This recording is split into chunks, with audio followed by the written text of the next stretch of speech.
Jason Minix, The Blitz. It is a football Friday on what has turned out to be just a spectacular day. According to my phone, it is 64 degrees. As I sit in the press box at Heroes Stadium, there is not a cloud in the sky. Happy Friday. Welcome into the Blitz. I'm Jason Minix. On this football Friday, we got a big one tonight for our Hill Electric High School game of the week. Playoff implications. Brandeis against Reagan. Brandeis needs the win to get into the postseason. If they don't win, they're going to need some help from Clark to beat Johnson tomorrow. Yeah, Johnson and Clark playing on a Saturday afternoon in the regular season finale. Final week of the high school football regular season, which seems bizarre. Big NFL weekend, big college weekend. A&M and Auburn, they go at it this weekend. Pledge, you're eating ice cream, man. It's 64 degrees. It's not ice cream weather, it's Frito pie weather. You're got nothing to say? I mean, it's weird if you're watching on Facebook Live or on our YouTube channel to see James Pledger going to town on an ice cream bar right as the show begins. It's interesting, but whatever. I mean, it's a gorgeous day. A&M and Auburn this weekend. We'll talk about it coming up at 5 o'clock with Andrew Monaco, the voice of the Texas A&M Aggies. As far as the Longhorns go, I mean, they've been a joke all week because of that monkey.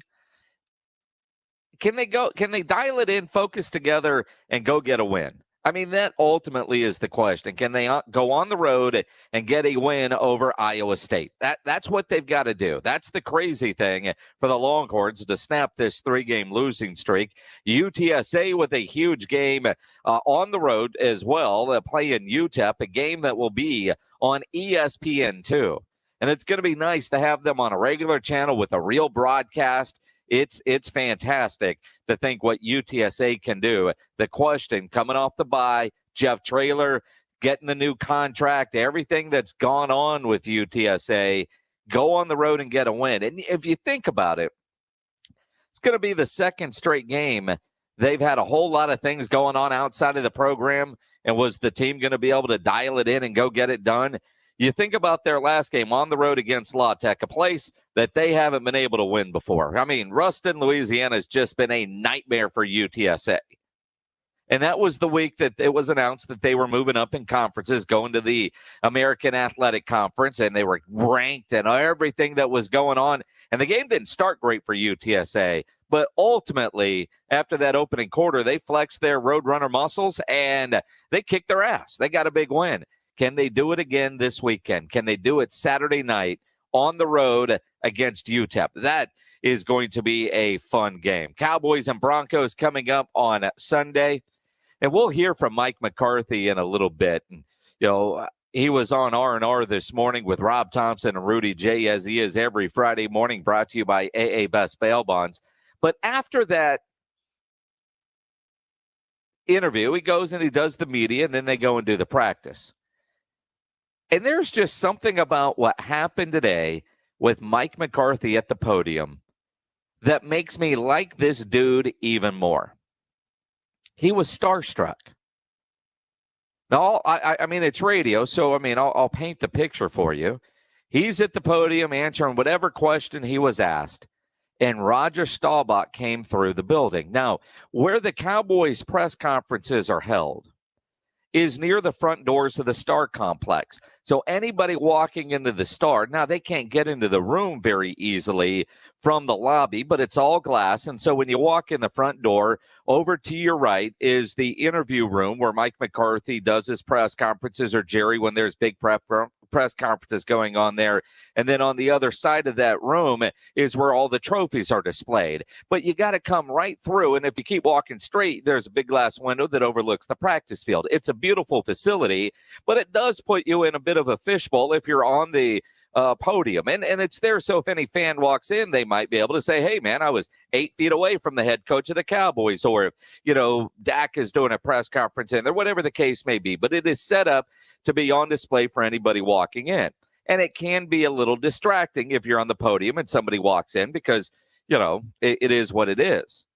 But listen to Mike McCarthy as he was answering a question as Roger Staubach walked into the facility today, just through the front door, just like you or I would do. Going through, on Wednesday, there you go, Roger Staubach. So, but man, I'm shook. Just thinking about the old Super Bowl, Steelers and the Cowboys. But no, what the hell were we talking about? Yeah, what the hell were we talking about? I just completely got sidetracked and starstruck because the great Roger Staubach walked in. That's the head coach of the Dallas Cowboys. That is the head coach of America's team.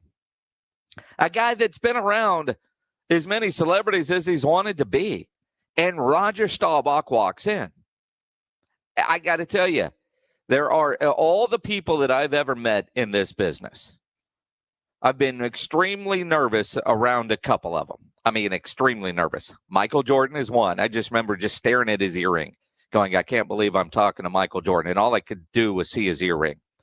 The other one, the first time I met Troy Aikman, because that was my idol, but I've been around Troy enough now, I don't necessarily get nervous around him. But I've met and interviewed Roger Staubach I don't know how many times. One of the great things every year when we go to Army, Navy, I know we're going to see Roger Staubach. At various Super Bowls and other events, I've met Roger a number of times. And I still get nervous around Roger every time I'm around him. And I'll know, like, we're going to have Roger Staubach in 2 hours, in 1 hour. And there's just nerves that come around with Roger Staubach. And then he says your name. And he'll ask about how your daughter is doing, but he'll say Erica's name. So he's got a good handler, because as smart as he is, the many millions of people that he meets, there's no way he remembers all those details. So all credit with whoever works with him. They'll set him up. Okay, it's going to be, San Antonio, Jason Minix, blah, blah, blah. But he talks like he's known you forever. And it freaks me out every time that Roger Staubach knows my name.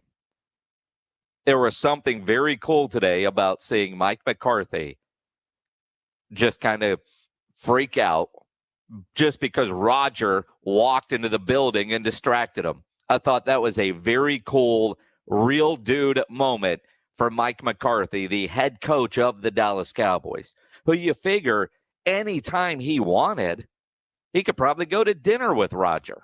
He can get Roger on the phone. He could do whatever. And he walks in the building, and you heard the reaction. There's just something about Roger Staubach. And I'm just glad it's not me, the fact that was the head coach of the Dallas Cowboys. Going through, on Wednesday, there you go, Roger Staubach. Yeah. So, but man, that's just cool. It is the Blitz here on San Antonio Sports Star, ESPN AM 1250, 94.5 FM. You want to dial in on the Kia Bossa Bacon phone lines, you could do that. 210-656-ESPN, 656-3776. On Twitter, tweet at me at Jason Minix. You can tweet at Pledger. He is on Twitter at I am Pledger. Who have you been starstruck around where you just saw somebody and just completely lost your train of thought, or you weren't sure how to act? Jason Minix. Shut up. Seriously, being around the dream got me like that. Warm Moon also did that to me. Yeah, and a lot of times, Pledge, what's cool about your job is if we have a guest on the phone, you're the one that calls them. And a lot of times I can hear you on the phone with them. You get to talk to somebody, and you're like, hey, and you get 2-3 minutes on the phone, one-on-one with some very cool people. And I know there's some that you've called 10 minutes early just so you could have that time. And look, there's nothing wrong with that. It is a great perk of the job. I remember the first time my wife met Troy Aikman. We were at a dinner, and she didn't know what to say to the dude. So we were at an event. I was working at Sporting News at the time, and he was doing a show on Sporting News Radio, and we were going to a dinner. And I knew Troy was going to be there. I was very excited. My wife knew Troy was going to be there. And then he walks into the room, and Troy's kind of making his rounds, and there's 20 people at this dinner. That's it. So, but in the before you go sit at the table, just the casual drinks in this private back room of a very expensive restaurant. Everybody's kind of standing. Troy walks over to us, and my wife couldn't say a word, and it was like, you want my beer? And just tried to offer Troy a half-drank beer. He was like, no, I'm good. I mean, but because, there are people you meet that you just don't know how to act. Yeah, one of the locals that I really kind of got starstruck around and actually got to talk to him a lot through this job, but met him at one of the charity events that we did where the celebrities wait tables and stuff that. Yeah, celebrity waiter events. Yeah. The Priest Holmes, because Really? he's a dude that I grew up watching when I had season tickets to the Longhorns. So I watched him, and then going through high school, my best friend was a Chiefs fan, and so I watched a lot of Chiefs football with them. So it was always kind of intimidating meeting Priest Holmes. Well, and again, I get that. Or, Tim, or, any of the Spurs, David. I mean, there are certain people, and it's funny when you're with somebody and they might be in a restaurant. And it's there's nothing wrong with that.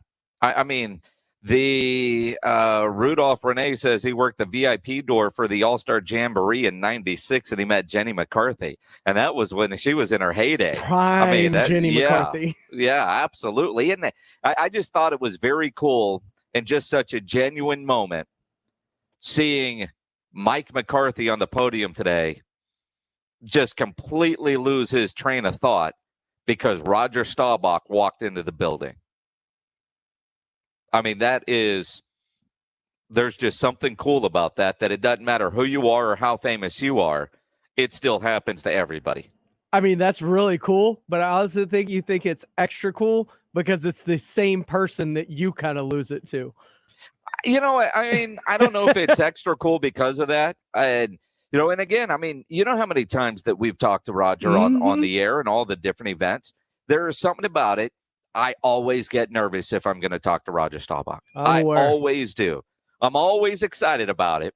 And I don't think it comes across, but and if it does, who cares? I've told him that many times, dude, you still make me nervous. And he does, he's very, very calming. Hell, I've sat in a suite at a Cowboys game, yet I still get very, very nervous around Roger. And yeah, I guess you're right. It is kind of cool that he makes Mike McCarthy nervous. I mean, I've done, I don't know how many events with him and Drew Pearson, and, and Drew, just a good friend. It's just one of those things. I thought it was very cool. Somebody make you nervous, you get starstruck around. Yeah, that's a fun Friday topic on Twitter, at Jason Minix or at I Am Pledger. A not-so-fun topic is another guy whose last name is Rodgers. Aaron Rodgers is in the COVID protocol. He tested positive. It doesn't matter what channel you turn on right now, they are talking about Aaron Rodgers. And he went on the Pat McAfee show today because, hell, he's stuck at home for 10 days. He doesn't have anything else to do. So instead of going on with McAfee on Tuesday, he joined him today. And he wants to tell his side of the story. And I appreciate that with Aaron Rodgers because most of us feel like he either lied or misled the public when he said he was immunized. He didn't say vaccinated. Nobody at that press conference and nobody that heard that comment thought, well, what does that actually mean? Because he didn't say vaccinated. And he said today on the Pat McAfee show, he was ready for the follow-up question. No, you weren't. You didn't want to touch it with a 10-foot pole because it is such a political topic. And it's unfortunate that health and the COVID vaccine has become such a political topic. And Aaron Rodgers, while trying not to be political, sounded very political today while explaining his stance on the Pat McAfee show. Now, do I agree with him on some of the things that he said, that some of the protocols just don't make a whole lot of sense? Yes, some of the protocols in the NFL do not make a lot of sense. The NFL though, isn't trying to make them make sense, Aaron Rodgers. The NFL wants all their players to be vaccinated. And if you're not going to be vaccinated, they've decided to make your life a living hell. And that includes daily testing. That includes not being able to sit at lunch with all your friends, or you got to work out differently and you got to wear your mask inside of the building. It's to help prevent the spread of COVID, but at the same time, in his words, you just try to shame somebody for not getting jabbed. Well, all right, there might be some truth to that, but we all have rules that we have to follow. And the NFL is trying to get everybody vaccinated. Now, I am not going to get political on this. We try to escape political talk on sports talk radio. That's our goal, is to get away from all that crap. But there are times like today where it comes over, right? And it crosses over because of Aaron Rodgers. And so I look at where Aaron Rodgers is right now. He said on the show today that, well, one of the reasons he does not want to get vaccinated is because one of the ingredients he's allergic to. This was Aaron Rodgers on Pat McAfee earlier today. Health is not a one-size-fits-all for everybody. And for me, it involved a lot of study in the offseason, much like the study I put into hosting Jeopardy or the weekly study I put into playing in the game. I put a lot of time and energy and research and met with a lot of different people in the medical field to get the most information about the vaccines before making a decision. And in actuality, it was pretty easy in the beginning to eliminate two of them. And it didn't involve going into the questionable history of some of their criminal activities, some fraud cases, or any of that stuff. It was simply the fact that I have an allergy to an ingredient that's in the mRNA vaccines. So on the CDC's own website, it says, should you have an allergy to any of the ingredients, you should not get one of the mRNA vaccines. So those two were out already. So my only option was Johnson & Johnson. At this time, in the early spring, I had heard of multiple people who had had adverse events around getting the J&J. Nothing that was no deaths or anything, but just some really difficult times and physical abnormalities around the J&J shot. And then in mid-April, the J&J shot got pulled for clotting issues, if you remember that, right? So the J&J shot was not even an option at that point. So then my options became, okay, what can I do to protect myself and my teammates if there's not one of the big three options for me in my own body? And so I looked into and talked again to a lot of medical individuals and professionals, and found that there was an immunization protocol that I could go to best protect myself and my teammates. And it was a long-term protocol that involved, multiple months. And I'm very, proud of the research that went into that. The individuals that I met with, and we felt like it was what was best for me. He thought it was best for him, and the medical people that he talked to, and I don't know who those people are. He didn't say who those people are, but I did find it interesting when he said this. That there was an immunization protocol that I could go to best. An immunization protocol that was best for him. And if he's got an allergic reaction or an allergy to something in there, I would think the NFL would take that into consideration if it's a documented allergy that he couldn't deal with. The problem I have with Aaron Rodgers is, when they asked him follow-up questions about what he did, he didn't want to go into any kind of detail about what his immunization protocol was. Well, Aaron, if you found something that works for you that you thought was equal to or maybe better than the COVID vaccines that are available, why wouldn't you want to share that with the rest of the world? I mean, you don't want people thinking that you're just doing something whatever and all this. And you talked about you didn't want to be shamed and you didn't want to do this.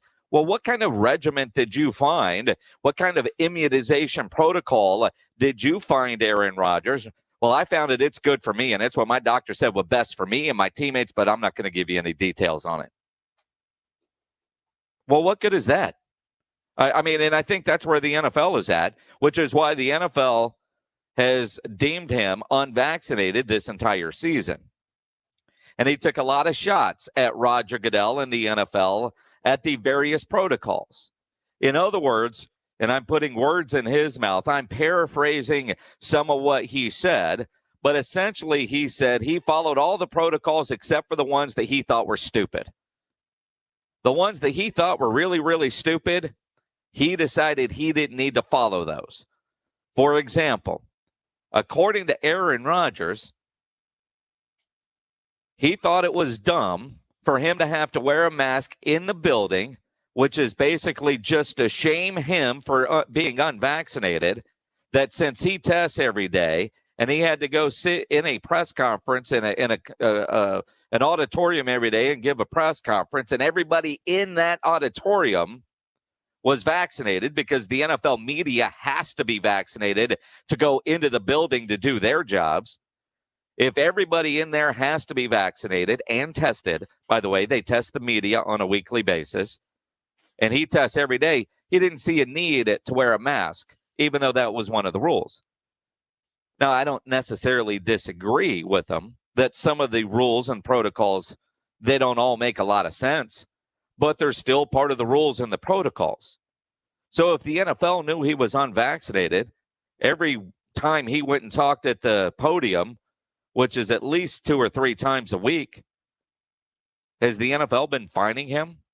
I mean, is some of this on the NFL for not enforcing their own protocols when Aaron Rodgers, one of the best quarterbacks in the National Football League, is on TV every week breaking the protocols? And every player in the NFL knows the protocols. Apparently, he has to wear a yellow wristband that indicates he's unvaccinated. So every player in the league, and now we all are going to know, well, if you just look at the wristband, you'll know if somebody's vaccinated or not vaccinated. I wonder what Roger Goodell does now with Aaron Rodgers, because he was also at that Halloween party, because there's video from the Halloween party. And there is a lot of penalties that Roger Goodell and the NFL laid out, and these protocols were agreed to by the Players Association. This isn't like Roger Goodell and the NFL put in a bunch of new rules and said, here, you have to follow them regardless. The Players Association agreed to them. That means the players have to follow them or they can get fined. No different than all the fines CeeDee Lamb has been getting because he doesn't wear his socks right or tuck in his jersey. So you figure CeeDee Lamb has about $50,000 this season in uniform violation fines. How much are the fines for violating the COVID safety protocols? And again, Aaron Rodgers going very political on this today while saying it's a shame that it's become a very political topic, yet everything he cited was very, very political when he was trying to make his case for being unvaccinated. But he does have his own immunization protocol that his doctors have come up with that is so much better. But you won't share any of the details of what those protocols are. What are you doing? Because maybe Aaron Rodgers, whatever you're doing, might be good for some other people who might have the same allergy that you have to the one of the ingredients in the vaccine that's available through Pfizer or Moderna. Just very interesting. And all he's done is cost him 1 game, potentially 2. He did say yesterday he felt like crap. Today he feels good as he has tested positive. And it will be interesting. Hopefully he does stay with very mild symptoms and is able to come back in 10 days. His team's been on a roll. What if he misses 2 games and they don't get home field advantage? I mean, that's the part that Aaron Rodgers, while we're talking about a shot and we're talking about your own personal health, all the different things you have done to get on the football field for pain relief, every athlete looks at that. I just think in the ultimate team sport, to put yourself at risk the way you did and the protocol say 10 days, you're the quarterback. How do you do that to your team? That's the selfish part, is because you have to be available. That's the number one key. I mean, how many times has an athlete taken this pain medicine or that pain medicine or got shut up to numb something so they could get back there on the field? And because COVID has gotten so political, it's one way or the other. It's going to be very interesting.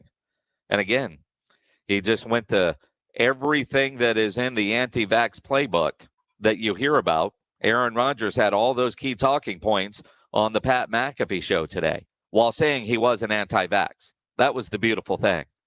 You're not anti-vax, but I'm going to tell you, and it's just all those key talking points. I didn't know if I was listening to Aaron Rodgers or Ted Cruz.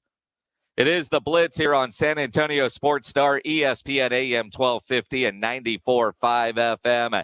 Cowboys have the Broncos this week. Dak will play, but they will be shuffling that offensive line. We'll talk about it as we continue here on the Blitz. We'll hear some of what Mike McCarthy had to say this morning when he was on R&R in the morning, brought to you by AA Best Bail Bonds. And you know, if you're going out this weekend, you do have your weekend plans. None of you plan on getting arrested, but some of you will.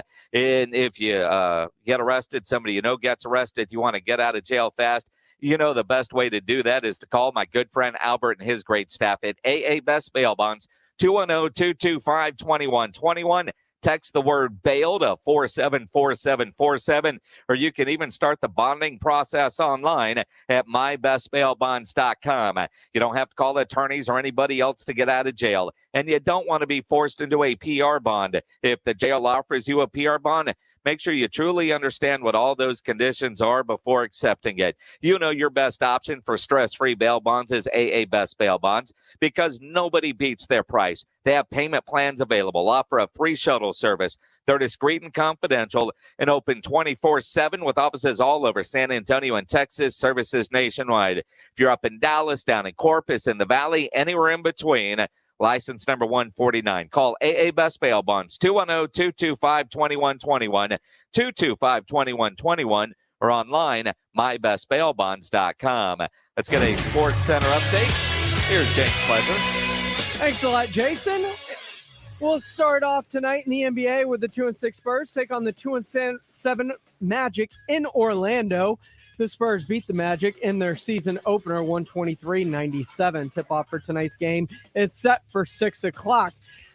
In soccer tonight, San Antonio FC plays host to the San Diego Loyal FC in the quarterfinals of the USL playoffs with kickoff from Toyota Field set for 8 o'clock tonight. In college football action tomorrow, the 14th-ranked Aggies welcome the 13th-ranked Auburn Tigers into College Station for a 2:30 kick, a game you can actually catch over on our brother station, 550 KTSA and FM 107.1. Don't forget, Andrew Monaco will be joining the Blitz today at 5 o'clock to get you ready for that game.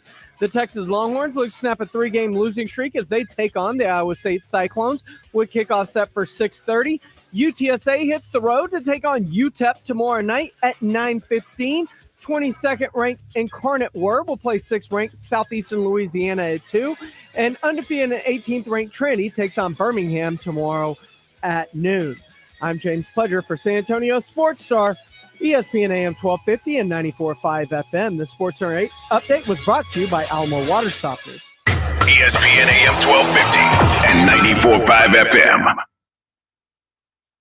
If you're shopping for a new vehicle this weekend, you got to go see my friends over at Ancira Chrysler, Jeep, Dodge, and Ram Truck, part of the Ancira Auto Complex.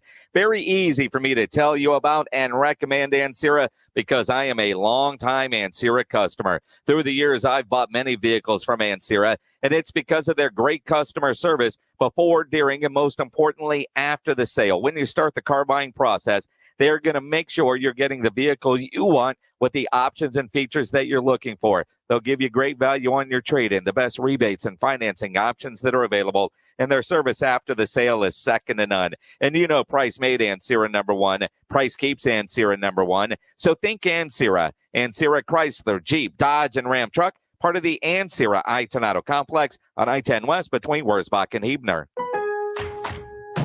Lowe's Provember event is back, and we're thanking pros like you all month long with buy one, get one free deals on select DeWalt power tools and top values like a Spider 2-pack of 4.5-inch diamond cutoff wheels for $14.98. Join us for Provember. Going on now through November 24th. Shop in-store or at Lowe's.com/Provember. Lowe's, the new home for pros. While supplies last, U.S. only, valid 10/28 through 11/24. Jason Minix here for Garageization. You've heard me tell you about their shelving, overhead racks, and storage systems to make your garage functional for the entire family. If you have issues with your garage, call 210-664-4494. Have them come out and give you a free consultation. Garageization couldn't be a better choice. A veteran family-owned and operated business for more than a decade. Give them a call at 210-664-4494 or go to the website garageorganizationsanantonio.com. According to TxDOT, on average, one motorcyclist dies every day on Texas roads. If you or a loved one were injured in a motorcycle crash, call Thomas J. Henry. To learn more or start your claim today, visit tjhlaw.com/radio. San Antonio, Texas. Our favorite season of the year at Diamonds Direct is right around the corner, and we can't wait to show you what we've got ready. Our showcases are filled with the best selection ever of exquisite jewelry. Rings, earrings, bracelets, bands, pendants, all the newest fashion jewelry, as well as those time-tested classics. We've carefully priced everything to ensure you get the guaranteed best value, regardless of your budget.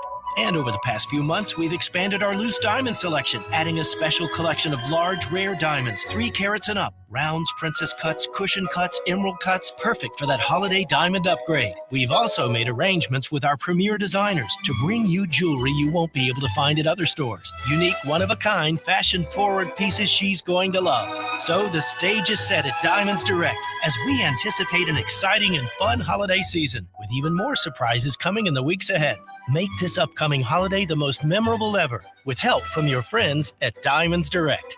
Official jeweler of the Dallas Cowboys at the shops at La Cantera. Rock the Mic is back at Slacker Sports and Arcade Bar. You know we've narrowed it down to our top 13. You've been voting online at sasportstar.com, and they're ready to show you what they've got. Join us at Slackers this week to help us decide on a winner, and you can enter to win Dallas Cowboys home game tickets. Wednesday, November 10th, we'll be at the Slackers new St. Mary's location, and on Thursday, we'll be at the Slackers Medical Center location. Rock the Mic 2021. Brought to you by Slacker Sports and Arcade Bar and in part by Jim Beam.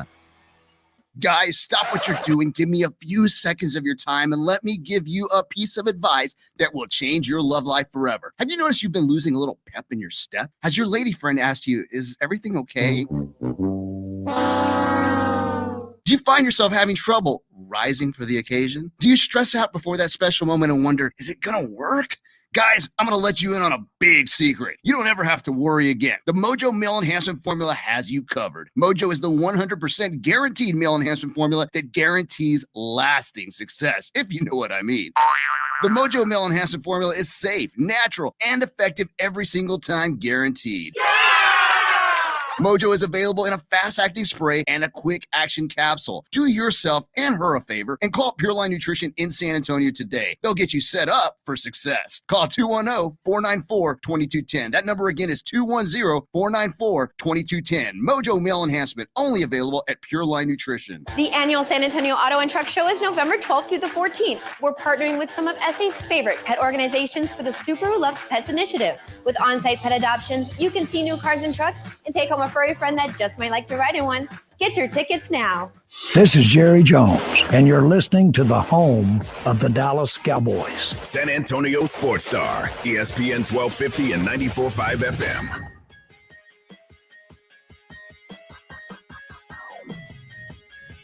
Cowboys Broncos this Sunday. Noon kickoff up there at Jerry World. You can listen to that game right here on San Antonio Sports Star, ESPN AM 1250, 94.5 FM, brought to you by AA Best Bail Bonds and Ewald Kubota. I'm Jason Minix. Glad to have you along on this Football Friday afternoon. You want to be a part of the conversation? Easy to do on the Kia Bossa Bacon phone lines, 210-656-ESPN, 656-3776, or on Twitter at Jason Minix. Tweet at me and tweet at Pledge. He is on Twitter at I am Pledger, James Pledger, producing as always. You know, it's interesting when I think about this game coming up Sunday. The Cowboys should kick their ass, right? I mean, Denver's not a good football team. I know they started 3-0, but they had played winless teams in their first 3 games. They've traded away Von Miller. The Cowboys' schedule is set up to stack a whole bunch of wins. What I find interesting, though, is while there is legitimate Super Bowl talk with this Dallas Cowboys team, you know, they're going to win the NFC East running away. They're playing great football. But yet when I'm talking to Cowboy fans, it's weird. The cockiness that normally comes with Cowboy fans seems to have disappeared. You know, everybody's kind of enjoying the ride, but also waiting for the other shoe to drop. You know, there isn't that, hell yeah, we're going to do this, we're going to do that. You know, it's, well, what about that offensive line? No Tyron Smith. You know, how are the Cowboys gonna really do with no Tyron Smith? Well, you know, I mean, look at what they've done all year. This group under Mike McCarthy seems to have been able to check the egos at the door. I mean, Zeke doesn't seem to mind sharing time in the backfield with Tony Pollard. You don't have CeeDee Lamb and Amari Cooper complaining over catches or receptions. You know, all the drama that you're seeing in Cleveland. And by the way, OBJ released today by the by the Browns. He gets his release. I mean, there's just no drama with this football team. It's kind of bizarre. And I think you do have to give a lot of credit to Mike McCarthy and the culture that he has established this year in Dallas. And really, while it's year 2, last year, no training camp, no offseason, everything on Zoom, you know, so in reality, it's the first year he's been around his guys on a daily basis in the same room.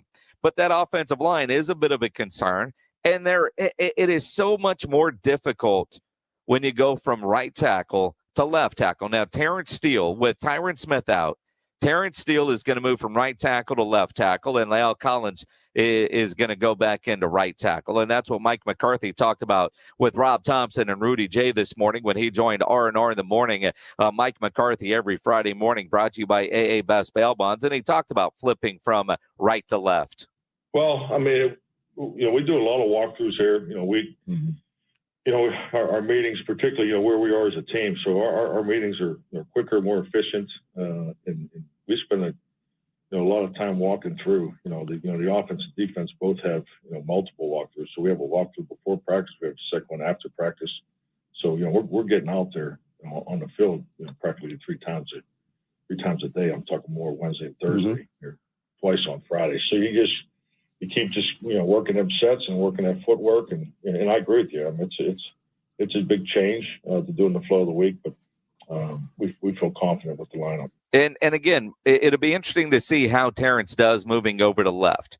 And you got a Dak Prescott who is going to play, no limitations, not even listed on the injury report, but you got to protect his blind side. I mean, that's the importance of the left tackle.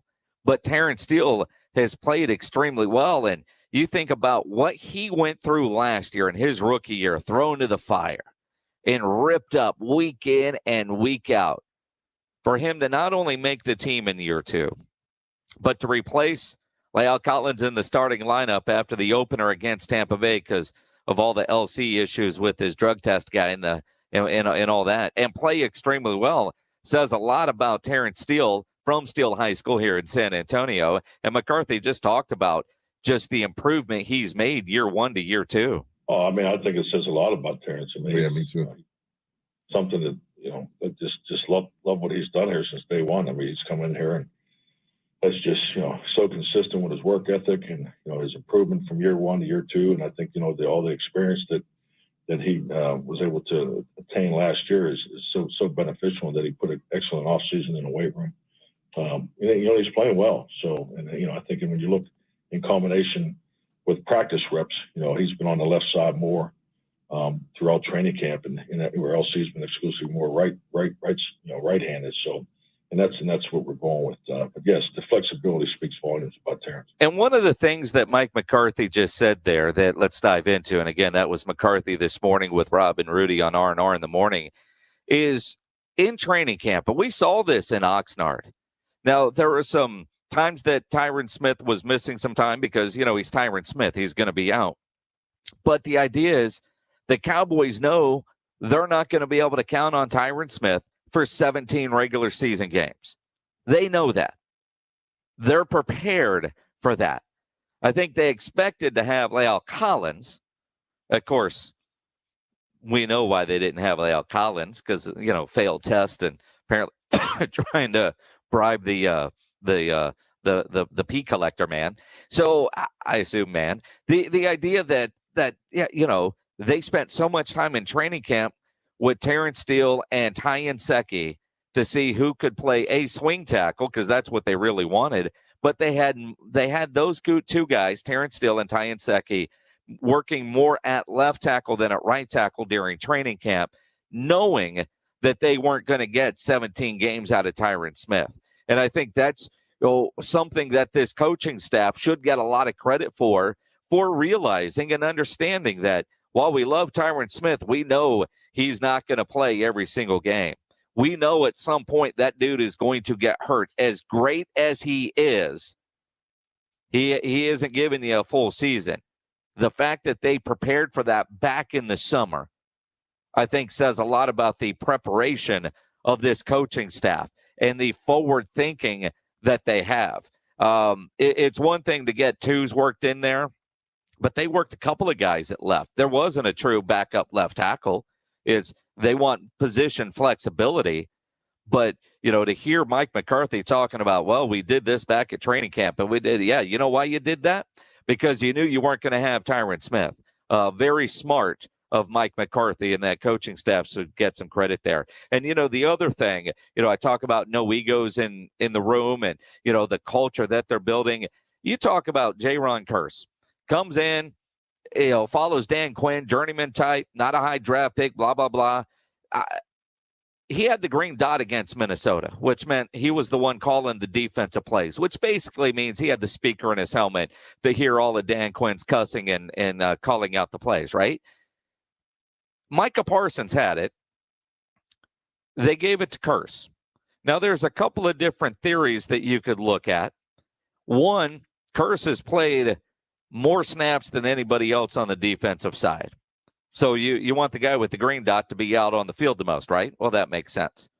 But also freeing up a rookie to not have to worry about that. Take that off his plate and let him just go get the ball carrier. See ball, get ball mentality. And Micah Parsons played his best game against a good Minnesota team. I mean, you think about Dalvin Cook and Kirk Cousins, and you could argue if they're good or bad. And really, with Minnesota, it depends on the day. You talk about an inconsistent group. One day they look like they're a great football team. The next day they just flat suck. And we saw flat suck against the Cowboys, especially in the second half. And I have to stress how much Minnesota sucks because Cisco Kid is setting up all the video stuff for the high school football game tonight. And he's a Vikings fan. That man bleeds purple. And the fact that he's yet to pay up on all the bets that he lost around the station because his Vikings suck means we can talk about how much those Vikings suck. But, I mean, think about how bad the Vikings suck. They lost to Cooper Rush. It's not like they lost to Dak Prescott. They lost to Cooper Rush. Appreciate half a peace sign. I'm a big fan of that. You're number one. Yeah.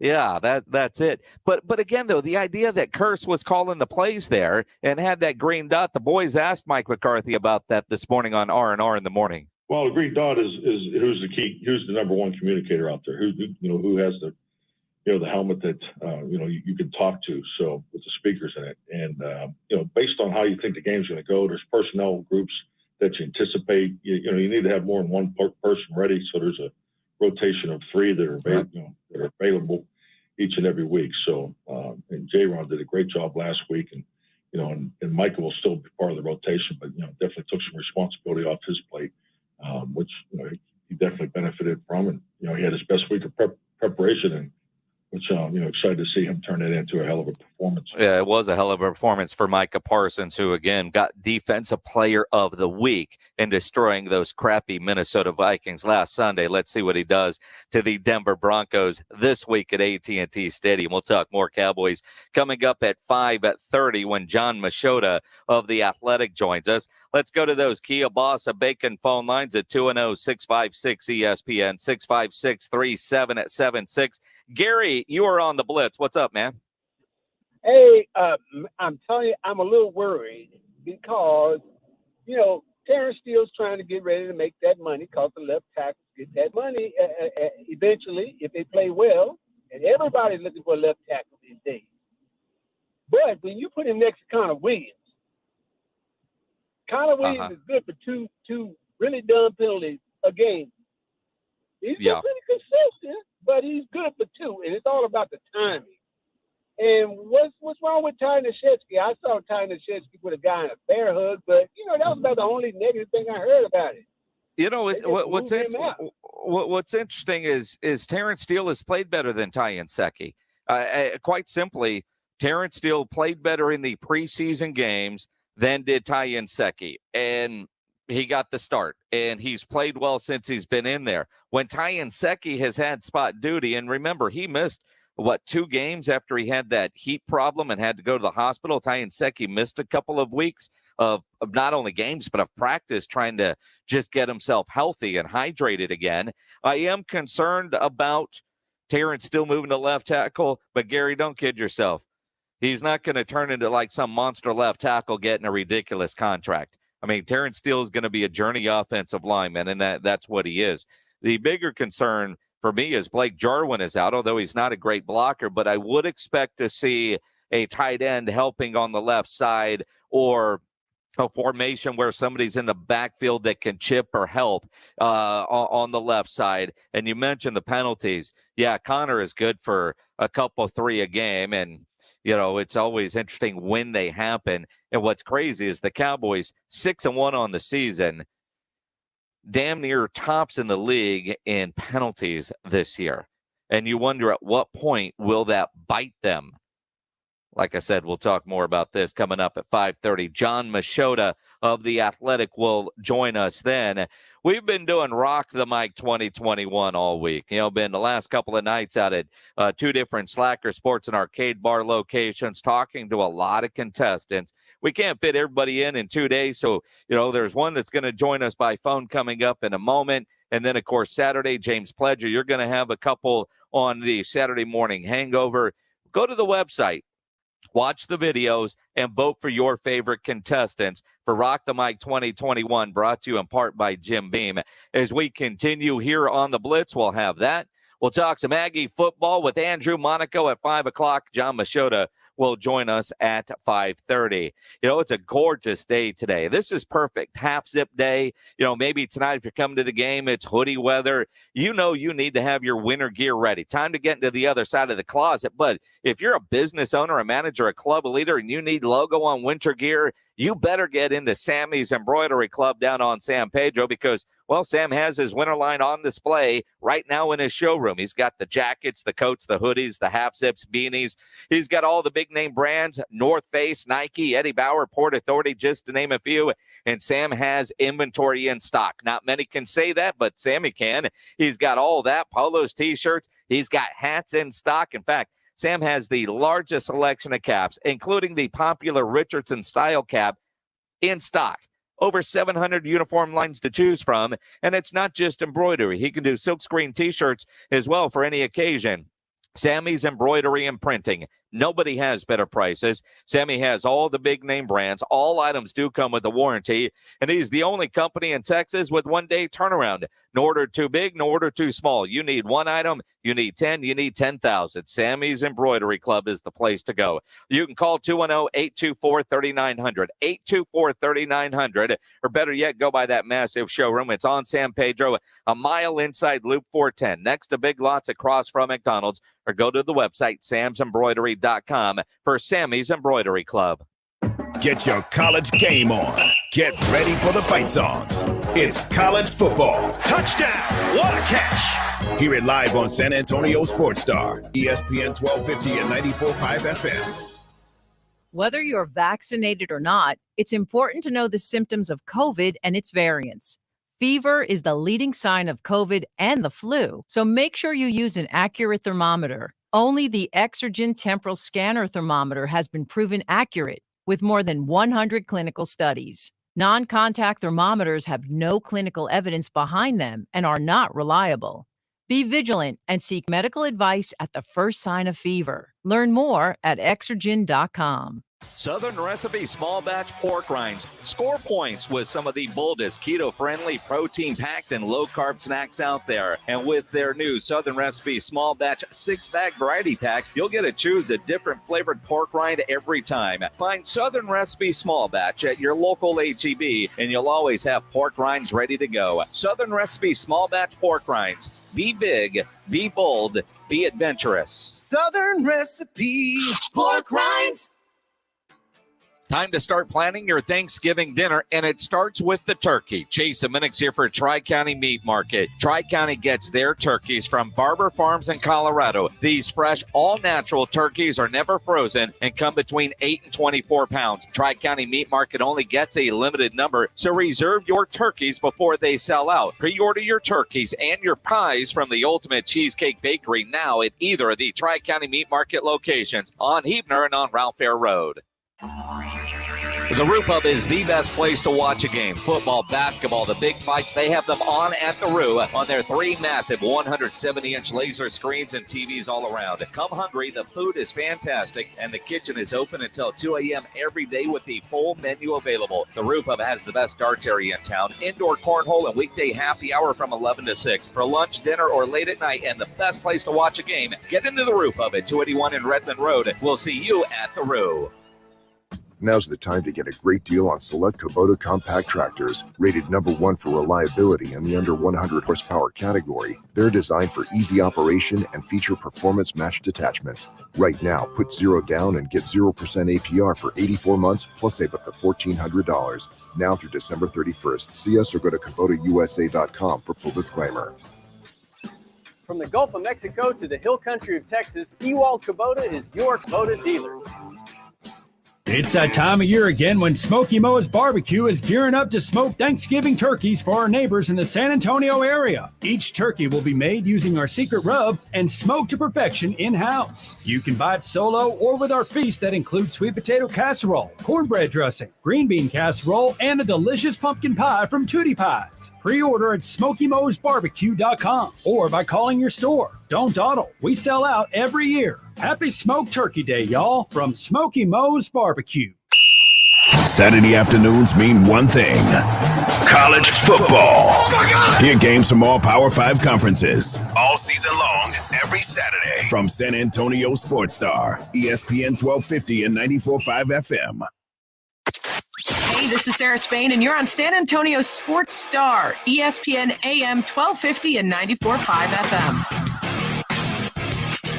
It is the Blitz here on San Antonio Sports Star, ESPN AM 1250, 94.5 FM. I'm Jason Minix. Glad to have you along here on a Football Friday. Rock the Mic 2021 continues here on San Antonio Sports Star. Go to sasportstar.com every day and vote for your favorite contestants. The last couple of days, we've been at Slacker Sports and Arcade Bar, a variety of locations. We were at the Medical Center location on Wednesday, Nacogdoches location last night. Next week, we're going to be live at their St. Mary's location on Wednesday and the North Star location on a Thursday as we continue Rock the Mic, brought to you in part by our good friends over at Jim Beam. But not every contestant was able to make it out the Slackers. And, it's the early rounds because we've got our top 13. We make an exception for very few, and those that live, in Austin, we allow them to call in. And that's what we're doing now with Evan Townsend. He has made his way into the top 13, although he is yet to make his way to one of our in-person events. Evan, welcome on to the Blitz, and congrats on making it this far and Rock the Mic. Hey, thank you for having me. I'm really excited. All right, so Evan, I got to tell you, and I said this to every contestant that we saw in person, I have not gone to watch any of the videos yet.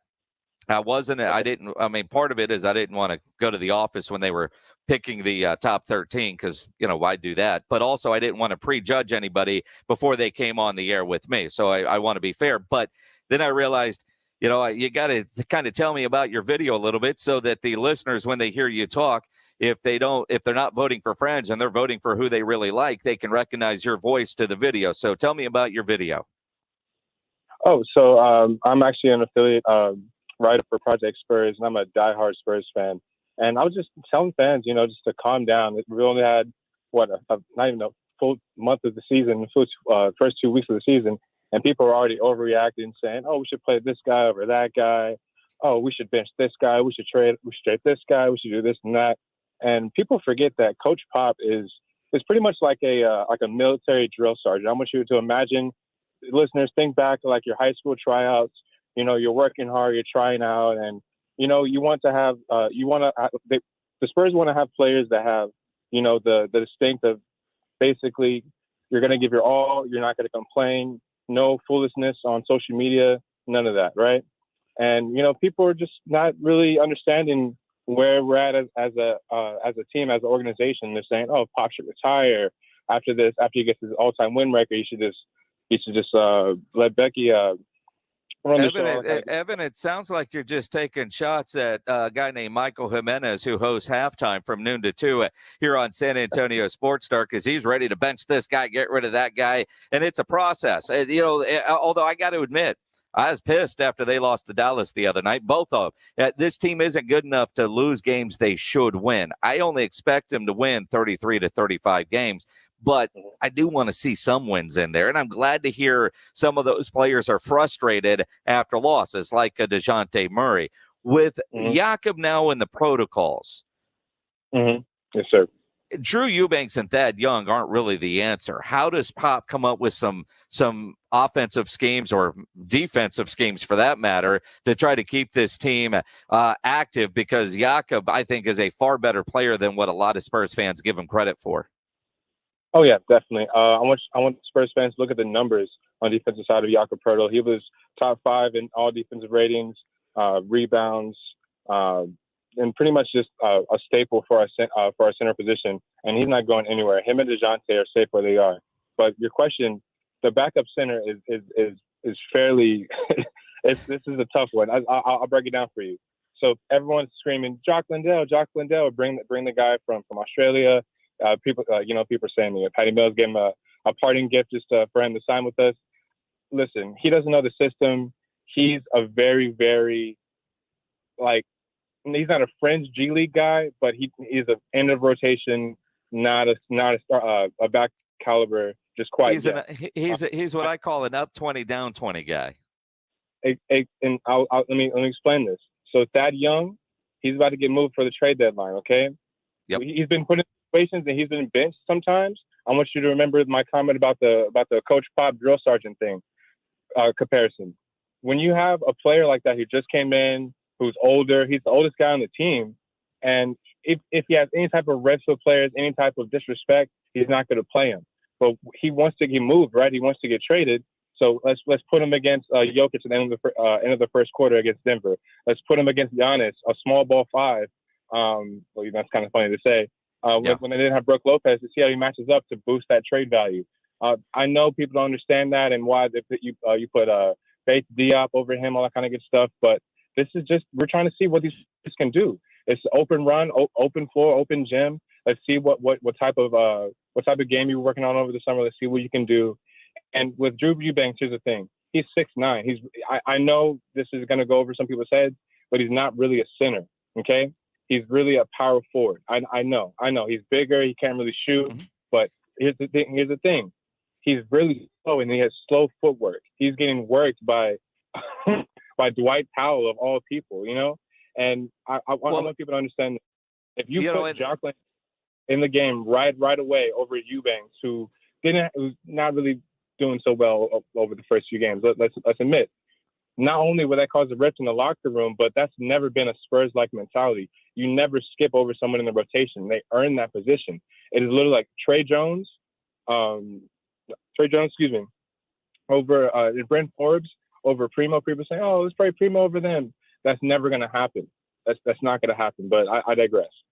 Evan Townsend, a Rock the Mic contestant and a writer for Project Spurs. I didn't realize that. Evan, good stuff. If you liked what you heard from Evan, make sure you go to sasportsstart.com.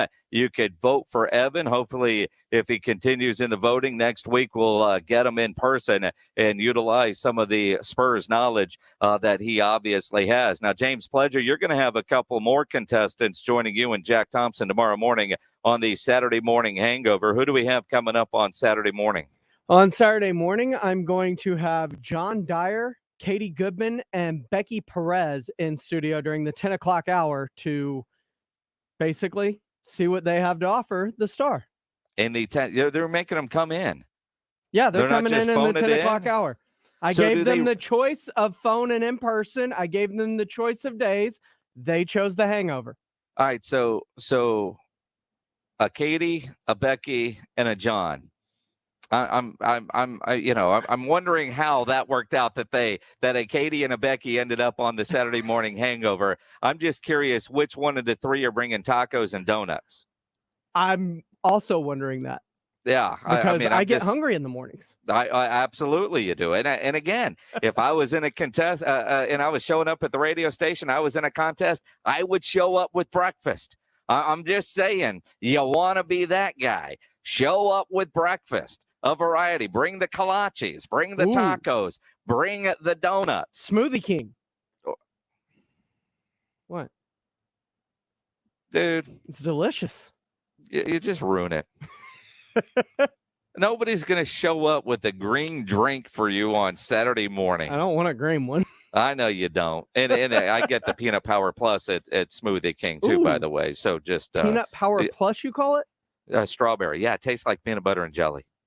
Oh, okay. I'm going to have to try that. That sounds yes. fantastic. The Peanut Power Plus is my go-to drink there at Smoothie King. It is the Blitz here on San Antonio Sports Star. Let's talk some Aggie football with the voice of them Texas A&M Aggies. Andrew Monaco will join us next here on the Blitz. Got a big game tomorrow down there in College Station. A&M taking on Auburn. I know a lot of people seem to be heading up that way. You're going to do some tailgating. You're going to get some great sausage on that grill. It needs to be the best, and that is Kielbasa Smoked Sausage. Kielbasa, a great local San Antonio company that designed the length of their sausage to fit perfectly in a tortilla. It doesn't get more San Antonio than that because they understand, it can't be a football game without a great sausage wrap. Can't be a tailgate. So if you're at a high school game tonight, you get yourself a sausage wrap. You could thank the good people at Kielbasa for making that sausage to fit perfectly in the tortilla.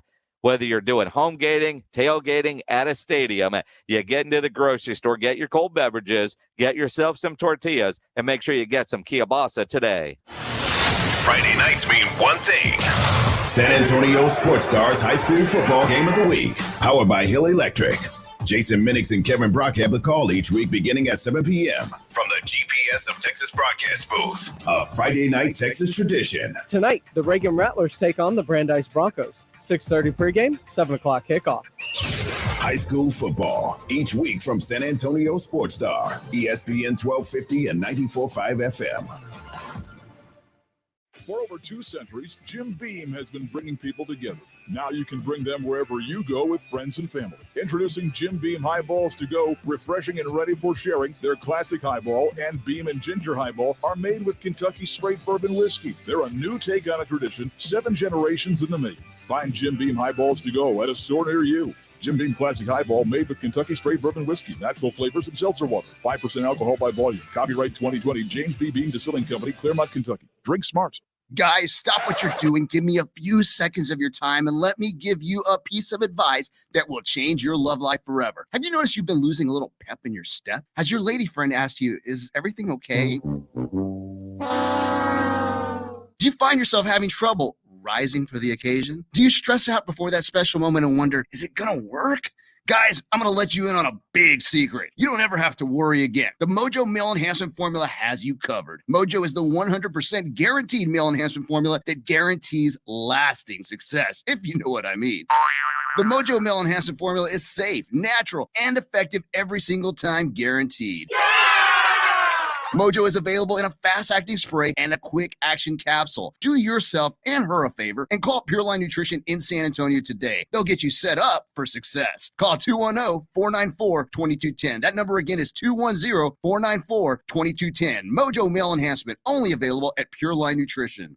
Our favorite season of the year at Diamonds Direct is right around the corner, and we can't wait to show you what we've got ready. Our showcases are filled with the best selection ever of exquisite jewelry. Rings, earrings, bracelets, bands, pendants, all the newest fashion jewelry, as well as those time-tested classics. We've carefully priced everything to ensure you get the guaranteed best value, regardless of your budget. And over the past few months, we've expanded our loose diamond selection, adding a special collection of large, rare diamonds, 3 carats and up. Rounds, princess cuts, cushion cuts, emerald cuts, perfect for that holiday diamond upgrade. We've also made arrangements with our premier designers to bring you jewelry you won't be able to find at other stores. Unique, one-of-a-kind, fashion-forward pieces she's going to love. So the stage is set at Diamonds Direct as we anticipate an exciting and fun holiday season with even more surprises coming in the weeks ahead. Make this upcoming holiday the most memorable ever with help from your friends at Diamonds Direct. Official jeweler of the Dallas Cowboys at the shops at La Cantera. Live, local, loud. KZDC, San Antonio Sports Star, ESPN, AM 1250 and 94.5 FM. Jason Minix, The Blitz. It is The Blitz here on San Antonio Sports Star, ESPN AM 1250, 94.5 FM. I'm Jason Minix out at Heroes Stadium, Brandeis and Reagan, our Hill Electric High School game of the week. Got some players out there warming up now. You know, I've never seen a moose on a football field until I saw the video today of a moose running loose on the South Dakota State football field. And I'm watching this thinking, all right, well, you know, I was going to make a joke. Sam Houston State, they rolled all over South Dakota in the national championship game in May. But as I'm watching this video, this moose literally steps out at the 1 and leaves the stadium. What kind of awareness does this moose have to not cross the goal line? I mean, you can go down at the 1 if you want the clock to run out. You know, it's possible, but he totally leaves the stadium. I mean, this is something that, you know, professional play-by-play types, you know, when they're bored getting ready for a game, you know, like an Andrew Monaco or a Kevin Harlan would put their voice work to this as it steps out at the 1 yard line. I could see that happening, Andrew. At no time in my life has my name ever been attached to Kevin Harlan's. Okay, thank you. I think I just got elevated. I'm sure Kevin might be really, really pissed at you, though. You know that. No. I mean, I think Kevin would be thrilled that he would have some competition. That or Frank Caliendo. A Frank Caliendo call on this moose would be spectacular. Yeah. It reminds me of the headline in one of the Canadian newspapers. A woman's car gets hit by moose while traveling to visit sister whose car was hit by moose. It's like the most Canadian headline I've ever seen. It's tremendous. The Mounties were concerned. And unless you're Bo Jackson and you run out of the stadium, if you're not named Bo Jackson, I don't even care if you're a moose, you don't run out of the stadium, especially at the 1. Well, that's it. How do you step out at the 1? That's I mean, the awareness of this moose. He made his way into the stadium. And he had a good 50-yard run going, but he steps out at the 1 and then leaves. It's just bizarre. You can't wait for kickoff, can you? I can't, and quite honestly, I am very surprised that I just keep watching this video because, well, it's just very bizarre. I mean, I apologize, Andrew, for being so distracted by this thing, but it's funny. Wait a second. I derailed. I absolutely jumped the tracks with my train of thought last week. You don't have to apologize to me about anything. Well, wait a minute. I hijacked our segment last week. Well, I wasn't here, so that's fine. And you had Rob No, Townsend. that's right. No, it was 2 weeks ago when we started talking about we're fixing college football and what's going to happen. Oh, no. Well, Rob and I have no idea. I have no idea what Rob and I said. Yeah, we neither does Rob. Don't feel bad. Although I hear you talk about trying to wrangle in a moose, I hear you're supposed to go to dinner with him tomorrow night after the game. We're making plans as we speak. Well, yep. I mean, which one of you are going to bail on the plans? His name is Rob. Oh, gotcha. Okay. So write it in pencil or at least a erasable pen. Is that what you're saying? Well, that or I'm thinking, does Andrew, after broadcasting because I know you'll start the pregame show about 9 a.m. tomorrow, you know, and he will start tailgating about 7 a.m. Do you really want to go out with Rob after a game, win or lose? It's a really good point. And with a sellout here at Kyle, we might have to drive to Navasota or Brenham to find some place that's going to have seats for us too. And he may not be in any. I guess I'm going to have to drive after you're telling me what his Saturday is going to be like. Well, unless you're going down to Huntsville, because I know there's some good restaurants down there, and that's a relatively straight drive from College Station. Yeah. You just take 30 right there. Yep, Yeah, and you're there in about 45 minutes. And there's barely a curve on that road. So, I mean, it's. You've taken that, my friend. I've taken that, haven't you? And unfortunately, or fortunately, however you want to look at it, I had a daughter at Sam Houston State who spent far too many Friday and Saturday nights at Northgate. Gotcha. Yeah. Hey, did you see a concert last week when you went to go visit her? I did not. See, that was my first thought was not, I know you want to be with her, but you have an incredible knack of the two of you finding some great concerts that work out just fantastic for your schedules. It would have been Chris Stapleton, and we looked at it, but with her job there at Arizona State, working at their programming and activities board, the PAB, they put on all the events, and it was homecoming week. So, she was in charge of what they call the Lantern Walk, where they walk up to A Mountain, which is that big mountain right there where Sun Devil Stadium is kind of built into the side of, so that was your Friday night. And then we went and watched the basketball team having an outdoor practice, which I thought was cool. They called it Moonlight Practice, which what was kind of cool. And then, of course, kind of too late to go to the show, and then the game on Saturday. Then it was Halloween, and Andrew, I did Halloween in Old Town Scottsdale, which was far better than any Chris Stapleton concert, although probably not where you want to be with your daughter. I got you. What was it like, those two traditions, though? Jason, that's really pretty cool to take advantage of the school's traditions like that. The Lantern Walk, and I really didn't know much about it, but you kind of learn about it when you're doing it. And I do love all the different university traditions, and they call it the oldest tradition at Arizona State.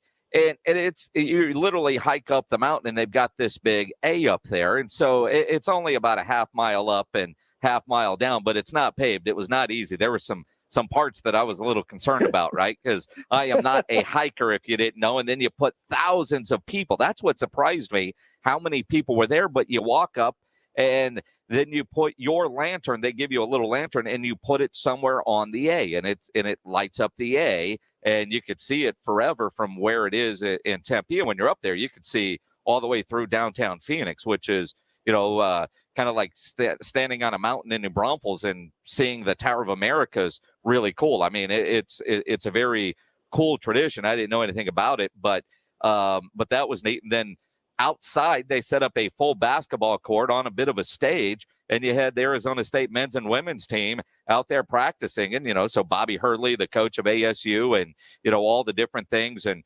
Jake Plummer and that Arizona State Rose Bowl team, Jake Plummer was the grand marshal of the parade. So that team was at all these different events too, with a lot of those guys. So it was a lot of fun. It was a fun weekend. Very cool. Gosh, that is very, very cool to be able to take advantage of that. That's awesome. And then Arizona State went out and they turned the ball over on their first three possessions, then had a turnover on downs and got their butt kicked by Washington State. Wow. Well, you had to get the full effect, right? It's certainly not that Jake Plummer team that won the Rose Bowl, right? Yeah, a little bit different since then. Definitely not. But I look, Arizona, that's just an undisciplined football team that Herm Edwards has, which is disappointing because they've got some players. That quarterback they have, Jaden Daniels, looks legit, but, wide receiver makes a big catch, fumbles. Running back has 15-yard run and fumbles at the end. I mean, it was just one of those kind of starts, but it was the stuff behind the scenes that you don't see on TV that you realize just how undisciplined of a football team they really are. The stuff you see in person that doesn't come across on TV, which was kind of disappointing to see. You would not expect that from a guy who played and coached in the NFL, right? No, you really wouldn't expect that. And the NFL guys that are on his staff. I was a little surprised by that. Let's talk about the Aggies tomorrow. Boy, you got a big one with Auburn in town. It literally is the game of the week this weekend in college football with number 13 going against number 14. Yeah, the only two ranked teams meeting this weekend, right? A lot of focus. SEC Nation is here. Marty and McGee is here.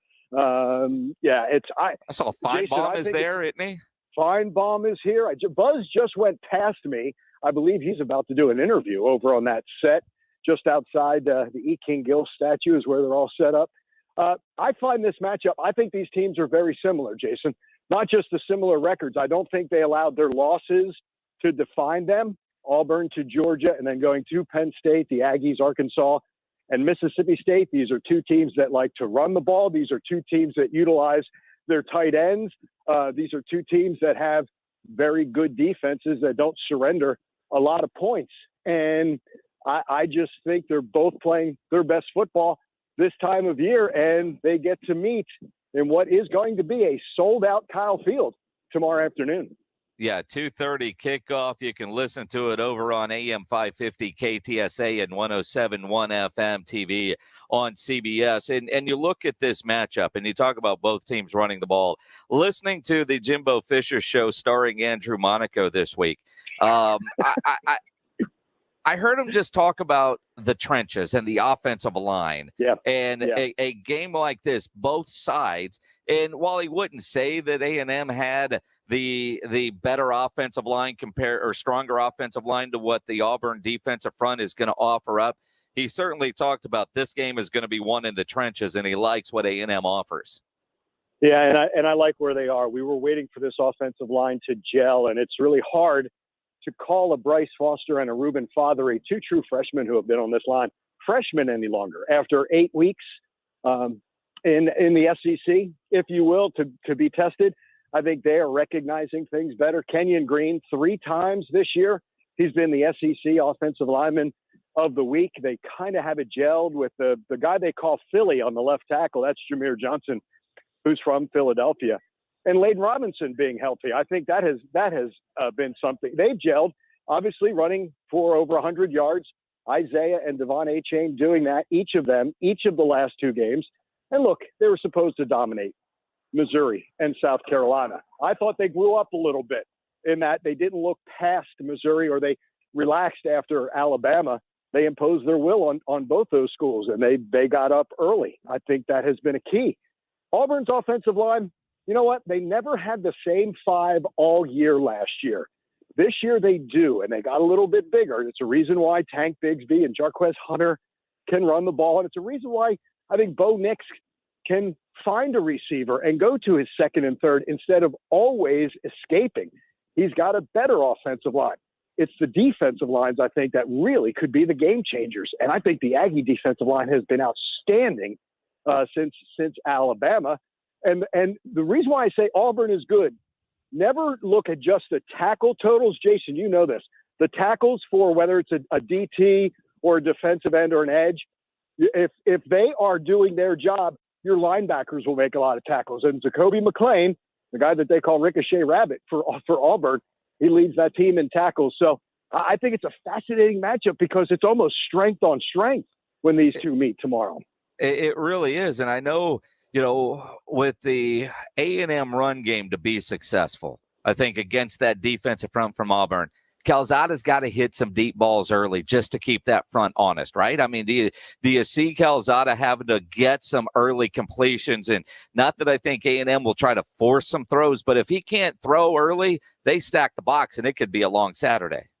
I'm really interested to see, because if you look at these 3 wins, there's usually a throw that Jimbo puts in for Zach, a confidence throw, I call it, that Zach, He hits that one, and he gets on a roll.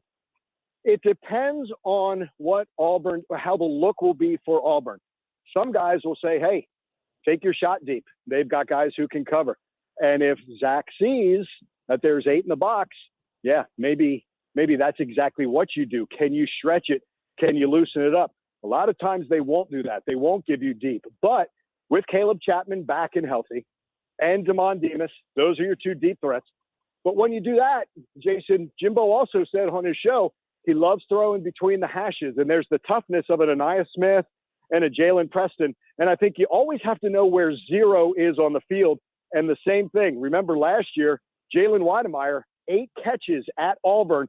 This tight end is really coming on. I think it's a lot of things that this Auburn defense has to, and a lot of players that they've got to keep their eyes on Saturday. And that's the difference in the past. You've got some game breakers that you can, put the ball in their hands, whether it's Isaiah or Devon, and that could be a run or a pass out of the backfield. But when you get Aniyah Smith in space, he's like the punt returner. When you get Devon Achane in space, he's like the kick returner. And when you have the size of a 6'5" Caleb Chapman, that creates its own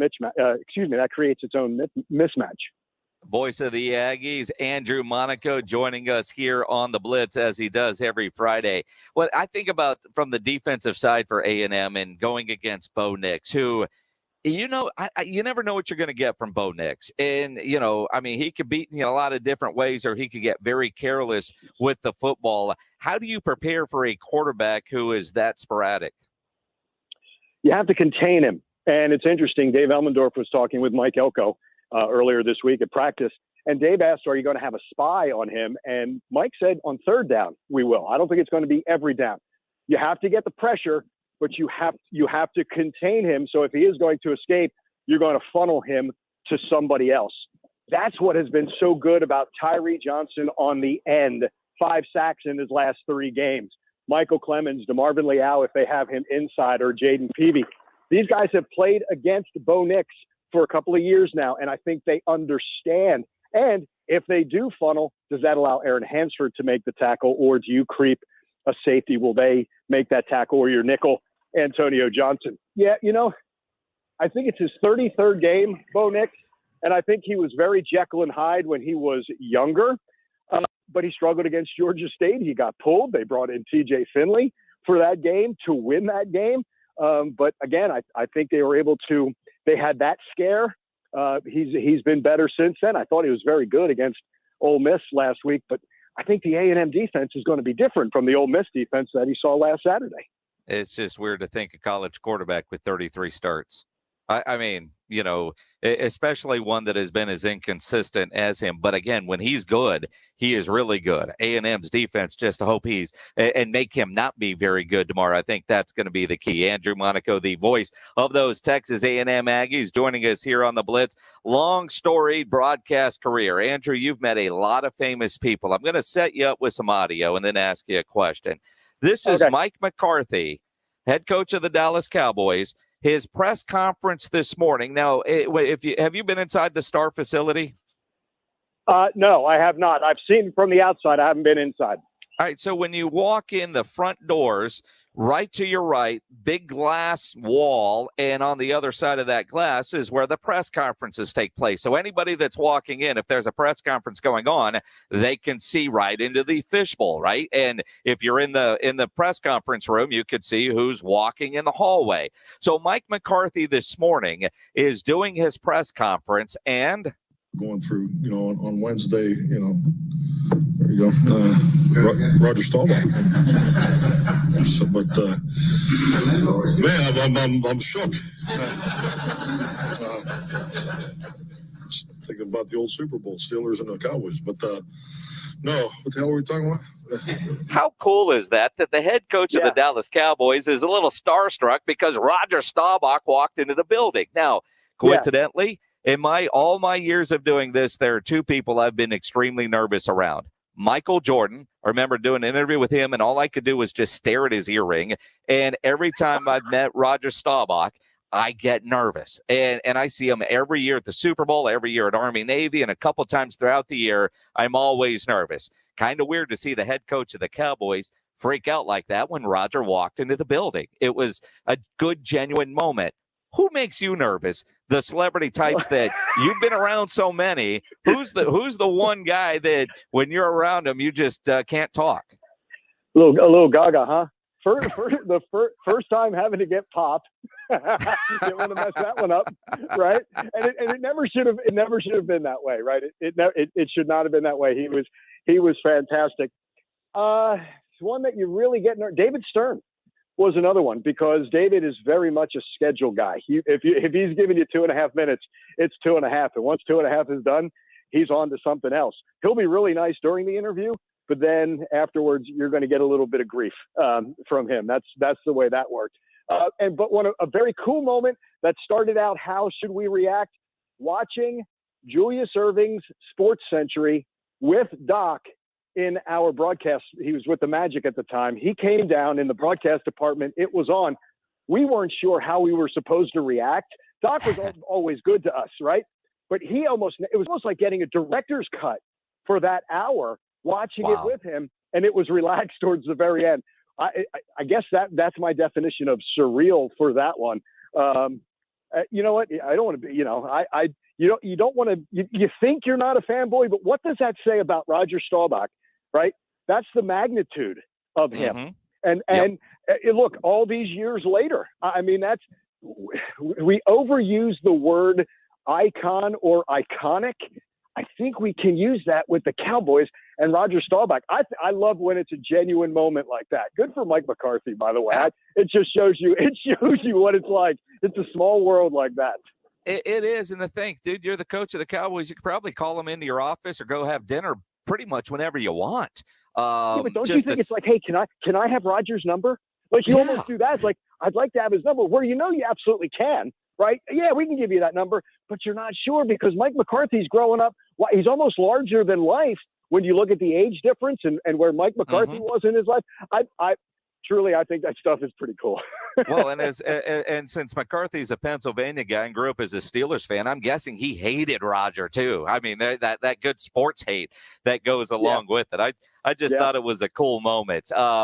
Andrew Monaco, Aggies, Auburn tomorrow afternoon. You can listen to Andrew on the call tomorrow on KTSA AM 550 and 107.1 FM. Always appreciate the time, my friend. Take care of a not so sober Rob Thompson tomorrow night at dinner. Make sure he eats. You got it, my friend. Have a great call tonight. Always enjoy this, Jason. Appreciate it. Andrew Monaco, the voice of the Aggies. Always fun to talk with him.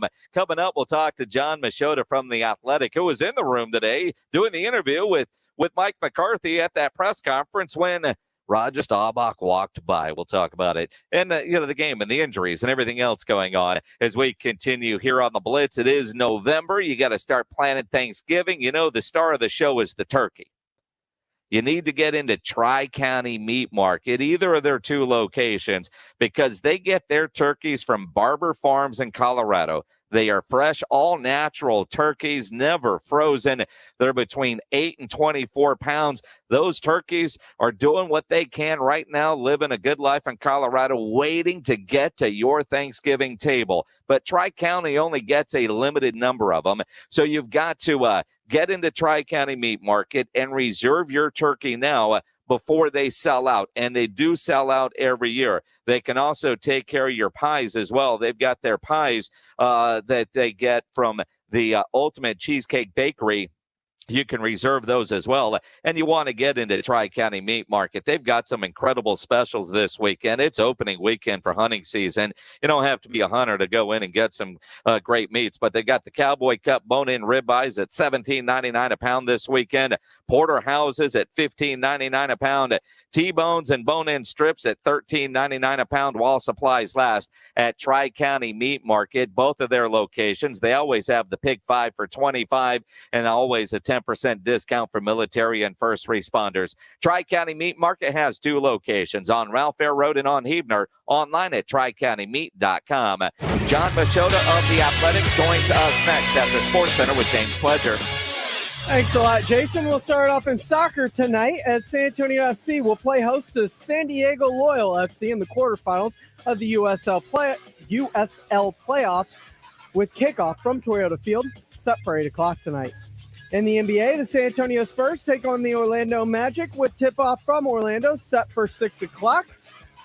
In Major League Baseball news, Astros manager Dusty Baker has come to terms on a one-year deal to remain as the manager of the Houston Astros after 2 straight ALCS appearances and a World Series appearance this year. In college football, the 14th-ranked Texas A&M Aggies take on the 13th-ranked Auburn Tigers in College Station. Kickoff set for 2:30. A game you can catch over on our brother station, 550 KTSA and FM 107.1. The Texas Longhorns take on the Iowa State Cyclones at 6:30. Undefeated UTSA heads to El Paso to take on the UTEP Miners. A kickoff set for 9:15 tomorrow night that will be televised on ESPN2. In the NFL, the Dallas Cowboys, who have won 6 straight and sit at 6-1 on the year, welcome the 4-4 Denver Broncos into AT&T Stadium. Kickoff set for noon, a game you can actually catch here on your home for the Dallas Cowboys, San Antonio Sports Star, while the Houston Texans take on the Miami Dolphins in the battle of 1-17. I'm James Pledger, and this Sports Center update was brought to you by Alamo Water Softeners. ESPN AM 1250 and 94.5 FM. The marriage is over. You know it. Your friends know it. So why fight? Call divorcedude.com at 210-201-0303 and ask for Mark, the Divorce Dude, with Polling Law PLLC. Divorcedude.com can help you get a fast, affordable, agreed divorce. But if you want to fight, the divorcedude.com can fight for you. Divorcedude.com gives you easy legal options and sticks with you every step of the way. If the marriage is over, why fight? Divorcedude.com. Not all pizza places are the same. Mellow Mushroom originated hand-tossed, stone-baked classic Southern pizza. Not in the mood for pizza? Order a calzone, hoagie, sandwich, burger, or a mellow salad and see how care goes into every item on the menu. Take your pick from 24 draft beers and or handcrafted cocktails. And many of the pizzas can be made gluten-free or vegan. Mellow Mushroom is at 1604 in Stone Oak Parkway. Hang with friends, watch the game, and mellow out at Mellow Mushroom. At Enrique Custom Vision, you'll find some people just aren't good candidates for Z-LASIK. That's why they have different technologies for different patients. They are a custom vision center focused on helping people get rid of their glasses and contacts. Rudy J here. Call them today for a complimentary consultation to see what's right for you. Financing is offered to all FSA and medical spending accounts accepted. Get treated like family by Dr. Manrique. Call 354-2020 for the Manrique difference. That's 354-2020. What's all the buzz about nasal irrigation and navage?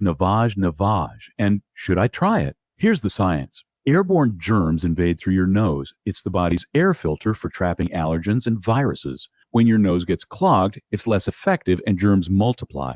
Eventually, your immune system can get overwhelmed and you get sick. Nasal irrigation is an effective, all-natural way to clean your nose.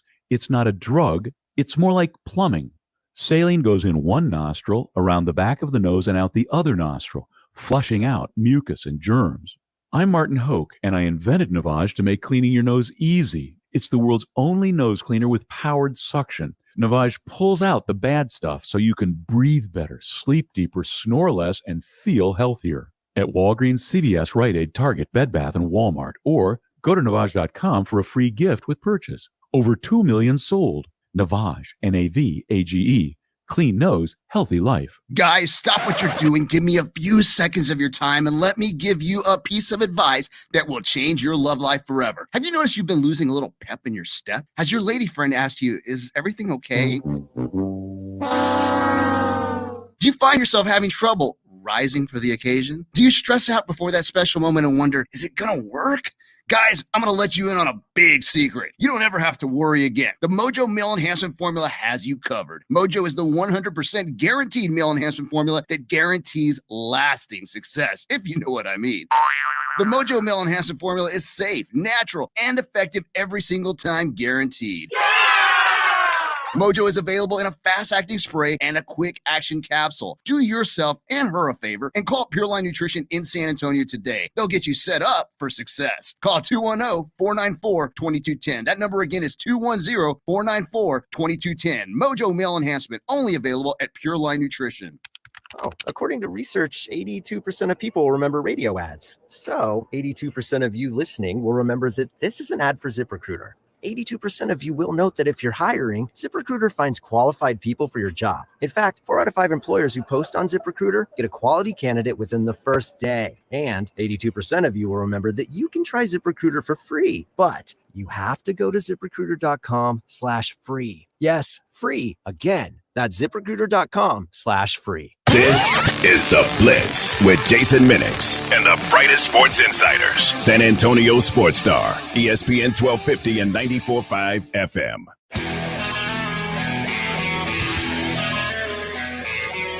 It is The Blitz here on San Antonio Sports Star, ESPN AM 1250, 94.5 FM. I'm Jason Minix. Glad to have you along on this Friday afternoon. You know, we've been talking about it all afternoon. Just a cool, real, genuine moment today at the Star up there in Frisco during a Mike McCarthy press conference. Rodgers Staubach walks in, and the head coach of the Dallas Cowboys completely starstruck. Going through, on Wednesday, there you go, Roger Staubach. So, but Man, I'm shook. Just thinking about the old Super Bowl, Steelers and the Cowboys. But no, what the hell were we talking about? Yeah, what the hell were we talking about? I don't know, dude. That's Rodgers standing right over there. You know, a guy that was in that room when Mike McCarthy lost his train of thought was Jon Machota from The Athletic, who joins us now. And, you know, John, I've taken that soundbite and kind of turned it into a bit today about who you get starstruck around. And, you know, I got to admit, as many times as I've met and interviewed Roger Staubach, he still makes me nervous. That and Michael Jordan are on my list. Were you surprised that Mike McCarthy reacted the way he did when Roger walked in? No, the only reason why is because I've heard Mike talk plenty of times. Like, I know Cowboys fans probably don't want this to be the case, but like, he was a hardcore Steelers fan growing up. Like, I mean, oh yeah, he hated Roger. Like, right. Well, I mean, you know, it's funny you say that though, because we were actually talking about that after, me and a few other reporters. Like, I don't think that anybody could really hate Roger Staubach. Like, he didn't really do anything that like would make you dislike him other than win. I mean, he's just an all around good dude. He did it the right way. I mean, even if you hated the Cowboys, I could see hating the Cowboys as a team, but Roger just is, seems so likable. And I think that's why for the longest time people mentioned like, you know, oh, this guy's eventually going to run for office. You know, he's got to run for office. You got to run for office. He'll win, you know, because he is like, I mean, yeah, you hate to sit there and say anybody is perfect, but I mean, if you're going to live a life like anybody, I mean, Roger Staubach's a pretty good one, whether it's like, just how patriotic he is, obviously serving, the fact that he was this All-American football player, won championships with the Cowboys, and he doesn't really have anything negative anybody can say about him. So, it's funny though to see Mike McCarthy get like that, because you just kind of assume like, oh, this is an NFL coach, you know, he's won a Super Bowl, he's been around everybody, you know. But it was an interesting moment to see even him in that situation. Yeah, you're Mike McCarthy, dude. You could probably call him you could probably get his phone number, Mike, and probably call him and say, let's go to dinner, and he would go. You realize that? I mean, it was just a fun moment to see. So, well, you know, one other thing real quick about that.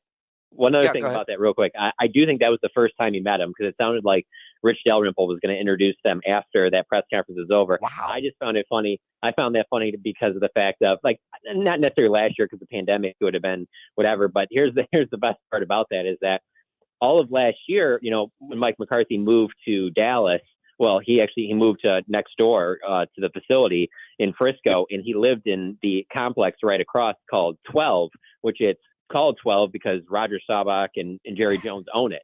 And so I thought that was kind of funny. That was like for an entire season, you know, he lived there because it was just easy to just, you basically could wake up and walk right to the facility. I don't even know if you have to go outside. I think you can get there from inside. But so he was living in a building that was named after Roger Staubach. You could have just walked over and handed him the rent check. I mean, here you go, save a stamp there. I mean, it's there. It's bizarre that he has not met him yet. That's even more interesting. Let me ask you though, when you're around a variety of people, and I get to, you know, we're every year at the Army-Navy game, every year at the Super Bowl, a couple other times throughout the year, we'll do something with Roger, and I always get nervous. He and Michael Jordan are on my list of, it doesn't matter, I'm going to be nervous, and I know that. Who's on your list like that? Oh, well, Michael Jordan would certainly be. I haven't had the chance to interview him, but I went on this stretch where I went to like 10 Final Fours in a row. And I was at one when can't remember where it was at now. And it was when North Carolina lost to Villanova on that last second shot.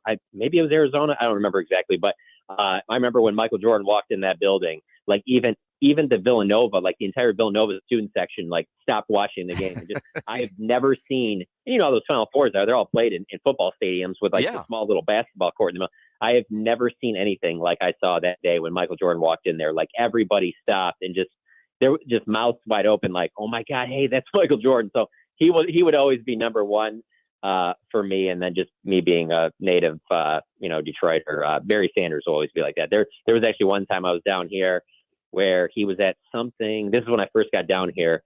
He was at something that Emmitt Smith was putting on. And I remember not even really wanting to talk to him because I was so nervous. I was like, oh my God, Barry Sanders is here, you know, but he's a super nice guy too. But that's just somebody I don't see very often. But when I do see him at certain events, I'm like, oh man, that's Barry Sanders. I mean, I can tell you this right now. If there's one person that is probably the most responsible for me doing my job right now, outside of like my family and close friends, it's Barry Sanders, because of just like being obsessed with Barry Sanders when I was a kid. That is awesome. Jon Machota of The Athletic joining us here on the Blitz. Just so you know, when I was doing the interview with Michael Jordan, all I remember is just staring at his earring going, holy crap, that's Michael Jordan, trying to ask a coherent question. And I don't know that I did, but he knew, he could tell I was nervous and carried the whole interview to, but it was one of those surreal moments that you'll never forget. And that was probably 15 years ago, and still I can remember all of the detail today. Jon, let's talk about this week's game against Denver. After they get a win on the road against Minnesota with Cooper Rush at quarterback, I was surprised. Cooper Rush impressed me. I had zero confidence. Now I do, but Dak is back. But the question is on that offensive line. How comfortable are the Cowboys with the shuffling they're having to do on the offensive line, putting Terrence Steele at left tackle and Al Collins back at right tackle? Kind of like they were with Cooper Rush. I'd put it on that same meter of way more confident on the inside than we are on the outside. I'm telling you, man, the Cowboys are, like, obviously the actions speak louder than any words, but and Terrence Steele being out there speaks pretty loudly that they've been doing this. But like, I'm telling you, the Cowboys think very highly of Terrence Steele, not only for right now, but well into the future. Like, Terrence Steele's going to have a Cowboys jersey on for a long time. This isn't going to be some like one-hit wonder thing. Like, they have been so impressed with him, not just on the field on Sundays, but everything he's been doing off the field, what he did in the off season, and just kind of how he's really embraced this challenge of getting in the starting lineup and then getting in the starting lineup and then not being, like Jason Garrett would always say, not too big for him. So they are very confident that they're going to be fine here, which, again, actions speak louder than words. You're putting this guy at left tackle next to Connor Williams to protect Dak Prescott's blind. Yes. Yeah, you're protecting his blind side after he's coming back from this injury. Like, you really don't want him getting lit up. One benefit, though, is that now they don't have Von Miller and Bradley Chubb is on IR. And so the pass rush for Denver isn't exactly what you thought it would have been when we were looking at the schedule week one. But still, left tackle is left tackle. And that just speaks volumes. I think that, it ultimately came down to the fact that Terrence has just had more reps in practice than any of the other options at left tackle. And so they felt comfortable there. And then obviously it allows you to move Lyle right back into that starting lineup at right. So, yeah, on paper, you're kind of, that left side looks kind of makes you a little nervous, but I can tell you they're not nervous inside the building. Yeah, and I wonder if they'll have a tight end over there or some sort of back to help Chip, because my concern isn't as much with Terrence, but it's next to Connor. So you got both of them there, and you wonder about penalties that Connor has collected throughout the season and just go, man, I'm just not sure about that. But also, how much credit should we give Mike McCarthy and the staff for having the realization and, looking at things in a very real way that Tyron Smith isn't going to give you 17 regular season games. We better have somebody getting a lot of reps in Oxnard at left tackle, because kind of sounds like that's what Mike McCarthy said. We went back in training camp, and who got more reps at left, that's who's going in. Yeah, but here's the thing. Like, he feels really good about Ty Nsekhe as a swing tackle. I just don't think that they love him as the idea of him playing an entire game. So I know Mike McCarthy feels really good about all four of their tackles when they're healthy. He feels like it's some of the best depth that he's had. So, the Terrence Steele thing is just so funny to me because of the fact that if you just go back and look at all the tweets that everybody sent off last year when he wasn't playing well, if you just knew at the time, if there was a way that you could look in a crystal ball and say, oh no, this is going to be a starter for you guys for a while, like how many people would have been just stunned by it, that it's gotten to this level. And to your point, yeah, coaching staff for sure, not just Mike McCarthy, but obviously Joe Philbin, the offensive line coach. Joe obviously saw something in him last year to even throw him out there as an undrafted kid out of Texas Tech. And for him to start as many games as he did last year, they could have obviously, if they didn't think that he had any upside at all, they would have went out and signed or traded for somebody, just a body to keep the ship rolling. But I think that then they saw ahead that, hey, guess what? This could be a guy of the future. It's going to be rough on the early stages, but there will be a payoff in long term. And I think that they're getting that payoff now. But yeah, certainly to see him elevate to this level, it's crazy for two things for me. One is just because of the fact that how he played last year. And then two, and the biggest one for me is that, this draft process in the NFL now is studied by every single team at a level that's never been studied before. How does this guy slip through the cracks and not one team drafts him even in the 6th or 7th round? For him to go undrafted and then elevate himself to where he could be a starter in this league for a long time at offensive tackle, it just, I don't know, that's just such a premium position. Everybody needs offensive tackles. I mean, after you have your quarterback and edge rusher, it's right there with everything else.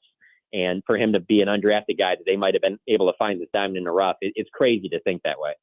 You know, it's funny, when he was going to high school here in San Antonio over at Steele High School, and he played at Steele is one of those state power type teams that, turns out a lot of D1 athletes, and he wasn't getting a lot of attention and ended up at Texas Tech. And I don't know how many big D1 offers he had, which is why I think he ended up in Lubbock. So even more impressive to what he is turning into now as we visit with Jon Machota from The Athletic here on the Blitz.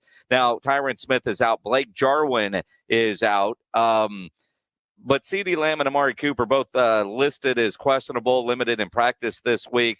CD with an ankle that he hurt in practice this week. Cooper has been dealing with a hamstring for a while, but any concern that they'll be limited on Sunday during the game?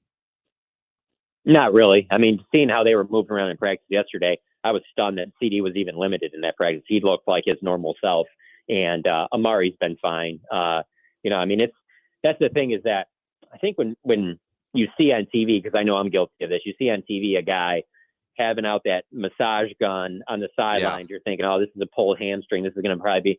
It wasn't pulled. There's certainly some type of an injury there, but nothing really significant. Because if there was, there's not a better time than these next 2 weeks to rest him. If it was something like that, I don't think it's a pull. I think he just felt something, and so that's why he was like, let me go back and loosen this thing up a little bit more, which maybe could be the thing that maybe some guys feel that and other guys don't, and they lead to pulls, whereas maybe there's something about it where he caught it a little bit early. And so, no, I don't get the sense that either of them aren't going to be playing their normal amount of plays. And even if they don't, I think then that just means more work for Cedric Wilson, who I don't think there's anybody that's watched the Cowboys this year that would be upset by that, because it just seems like every time Cedric Wilson gets an opportunity, there's very few times he doesn't make the most of it. So it's almost like you sit there and you watch him, in a way, a little bit like Tony Pollard, when you're like, man, when he gets in here, it seems like he always does good stuff. It just, the problem is that he has other guys in front of him. And then, Michael Gallup is working his way back, and he looked good in practice too. And there's a chance Michael Gallup could play on Sunday. I don't think it's a great chance. I think they'd prefer to hold him out one more week, and then he'll come back against Atlanta. But I think they're going to be in pretty good shape there. I know when you look at the injury report, a lot of fans get concerned and things like that, but I didn't get the sense of what I saw in practice yesterday or from talking to Mike McCarthy today that either of them wouldn't be a full go on Sunday. Jon Machota of The Athletic. You look at a Denver team, started off 3-0, beating a lot of really bad teams that were at the time a combined 0-9. What's the concern level for the Cowboys going into Sunday's noon matchup? I think the only concern level is that everything's going so well. They're able to win a tough road game with a backup quarterback, that you get too high on at where you're at right now, and you use the Bill Parcells line, you eat the cheese, but this team has had opportunities to do that in previous weeks, and they didn't do that. So that would be your biggest concern, is that they just show up and they're like, it's a noon game, and they kind of just feel like they can just kind of go through the motions. But even then, I just don't see I don't see it going through the motions for one of the main reasons, and that's that. Can you imagine Dak Prescott going through the motions after he didn't get to play for the last 2 weeks? Like, he's going to come out firing. Like, I don't see him. And as long as he's playing like that, I don't see how the rest of the group doesn't follow. This entire team all season, going back to training camp, it just seems very hungry to me. So while I get why coaches have to guard against, the whole eating the cheese and getting too, high on what everybody's saying about you, I just don't get the sense from this team. And so, yeah, it's always possible. Like I said, noon game is perfect for this. An opponent that just traded, one of the franchise's greatest players. This is a perfect game for them to sleep on this and be like, oh, yeah, we'll just show up and we'll just go out there and we go half speed and we'll beat this team. Yeah, and it kind of bite you or whatever. They have Teddy Bridgewater has a career game or something like that. I just don't get the sense from this team that these guys feel this way. There's a lot of really motivated guys on this team on both sides of the ball, for various reasons, whether it be contracts, whether it be, wanting to keep starting spots, whether being overlooked throughout their careers. There's just a lot of motivation. It would honestly, it's possible, but it would surprise me greatly if they showed up and laid an egg. Well, and I would think that, if I'm Mike McCarthy, I'm talking long-term here. Home field advantage, maybe getting that one first-round bye. I mean, you look at what's going on with Aaron Rodgers. If he misses a game or two, whether those end up being losses. Tampa Bay already has 2 losses. You figure the Rams and Cardinals might each get another loss here or there. I mean, the Cowboys with their schedule can not only run away with the NFC East, but they realistically could end up with the top overall seed in the NFC. So you can't lay an egg against a Denver team. Yeah, if you broke down all of the teams you just mentioned and their schedules, and you just went down the list of what everybody is right now, because obviously you don't know who's going to get hurt, and there's obviously going to be injuries and other adversity these teams get. But if you just looked at it from right now, the Cowboys are lined up the best. I mean, with the remaining schedule, the division that they're in, like when you look at the Rams still got to go through the Cardinals and vice versa. The Bucks, have a tougher road than the Cowboys. Everything's lining up perfectly. But at the end of the day, you still have to go out there and win those games. And so, there's plenty of games left on the schedule. There'll be reasons for them to get up for. These next 2 weeks would be the ones that you'd worry about. And again, I go back to the noon game, and I say that because, these guys are, when you play for the Dallas Cowboys, you're used to playing in the prime time. You're in the marquee game, and usually that's one of the night games, or at least, a 3:00 start, 3:15. And sometimes in these noon games, you show up, you come out a little slow, make some mistakes early and kind of come back and bite you. But I just don't get the sense with this team that's going to happen. Like if they reach their goals this year and they have a great season, and then maybe next year that stuff happens, sure, that's always possible. But just get the sense, in a way, I almost compare it to like some college football teams we've seen over the years where they're really hungry. They win the national title. They have a lot of good guys coming back the following, and they lay an egg. I mean, I think of the Ohio State team. I think of Florida State in 2015. It's been years where you're just like, well, this team will be good again. And they're not, because they reached the pinnacle and then they fell off the following year. But that year that they won it all, they were so hungry and talented on top of it. I look at this Cowboys team as being the same exact way. Like the hunger on this team is very obvious. Like I don't see this group showing up and laying an egg on Sunday. I really don't. Follow him on Twitter at Jon Machota, Jon Machota, and make sure you subscribe and read his great work there at The Athletic. John, enjoy the game on Sunday. We'll visit next week. Sounds good. You guys have a good weekend. Appreciate it. Jon Machota from The Athletic. Always good stuff talking Cowboys football with him. Spurs in action tonight. They're down in Florida to take on the Magic. We'll talk about Spurs in Orlando when we continue here on the Blitz. But first, let me tell you about Garageization. If you've got too much stuff in your garage to fit both your cars in there, you need to call Garageization. You need that organization solution. I did. When we moved into the new house, my garage is smaller. I don't have the storage space. And I found Garageization because my neighbor actually found Garageization. I liked what they did at my neighbor's house. Called them. They came in, put in some shelves in my house, which are great because you got the storage on the shelves, but they've got these adjustable bars underneath that allow you to, with hooks and whatnot, so you can hang things under there, utilizing all the space. I love how organized my garage is and the versatility that these shelves offer. If you need to organize your garage, call Garageization, 210-664-4494. You can talk to them about shelves, overhead racks, closed storage, slat walls. Make your garage functional for the entire family. You can get both cars in there, the kids' bikes, your golf clubs, the Christmas stuff, all of that. Garageization has been helping San Antonians love their garage since 2008. They're a great veteran-owned company. Call them. They will come out to your house and give you a customized plan for your garage. You can call 210-664-4494 or go to their website. It is garageorganizationsanantonio.com. garageorganizationsanantonio.com for Garageization. This is the place where time stands still. With each down is a battle of inches. How about 83 yards from Prescott to Elliott? This is San Antonio Sports Star, ESPN AM 1250 and 94.5 FM. No one outfits golfers better than Edwin Watts Golf Shops. We've been fitting golfers since 1968. Utilizing cutting-edge fitting technology, we'll analyze your swing and our Foresight launch monitors and fit you with the perfect club, pair of shoes, the latest golf apparel, golf balls, bags, and more. So come by today for your complete custom fitting. Edwin Watts Golf Shops, home of the 90-day 100% satisfaction guarantee. Rock the Mic is back at Slacker Sports and Arcade Bar. You know we've narrowed it down to our top 13. You've been voting online at sasportstar.com, and they're ready to show you what they've got. Join us at Slackers this week to help us decide on a winner, and you can enter to win Dallas Cowboys home game tickets. Wednesday, November 10th, we'll be at the Slackers new St. Mary's location, and on Thursday, we'll be at the Slackers Medical Center location. Rock the Mic 2021, brought to you by Slacker Sports and Arcade Bar, and in part by Jim Beam. Listen to this station anytime, anywhere on Odyssey. Odyssey is your new audio home for all the music, news, sports, and podcasts that matter to you. Odyssey. That's AUDACY.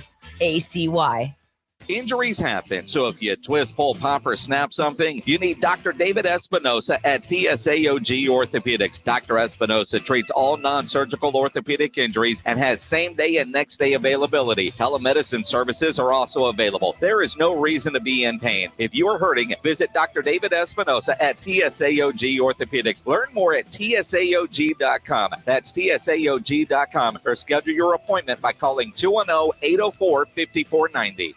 Prescription products require completion of an online consultation with an independent healthcare provider and are only available if prescribed. Subscription required. Additional restrictions apply. See website for more details and safety information. Should Viagra really cost $90 per pill? We don't think so. RexMD has FDA-approved generic Viagra medication of that little blue pill starting at just $2. Why pay huge pharmacy prices when you can get the same results for a fraction of the cost? Give your bank account a break. Just fill out a brief survey, and if appropriate, you'll get a starter pack prescription of industry-leading generic Viagra medication. Just call 800-511-3731. We've helped over 100,000 men with their sex lives and with getting prescription medications direct. Your consultation is free, there's no doctor office visits, and your shipping is always free. Get your starter pack now. Call 800-511-3731.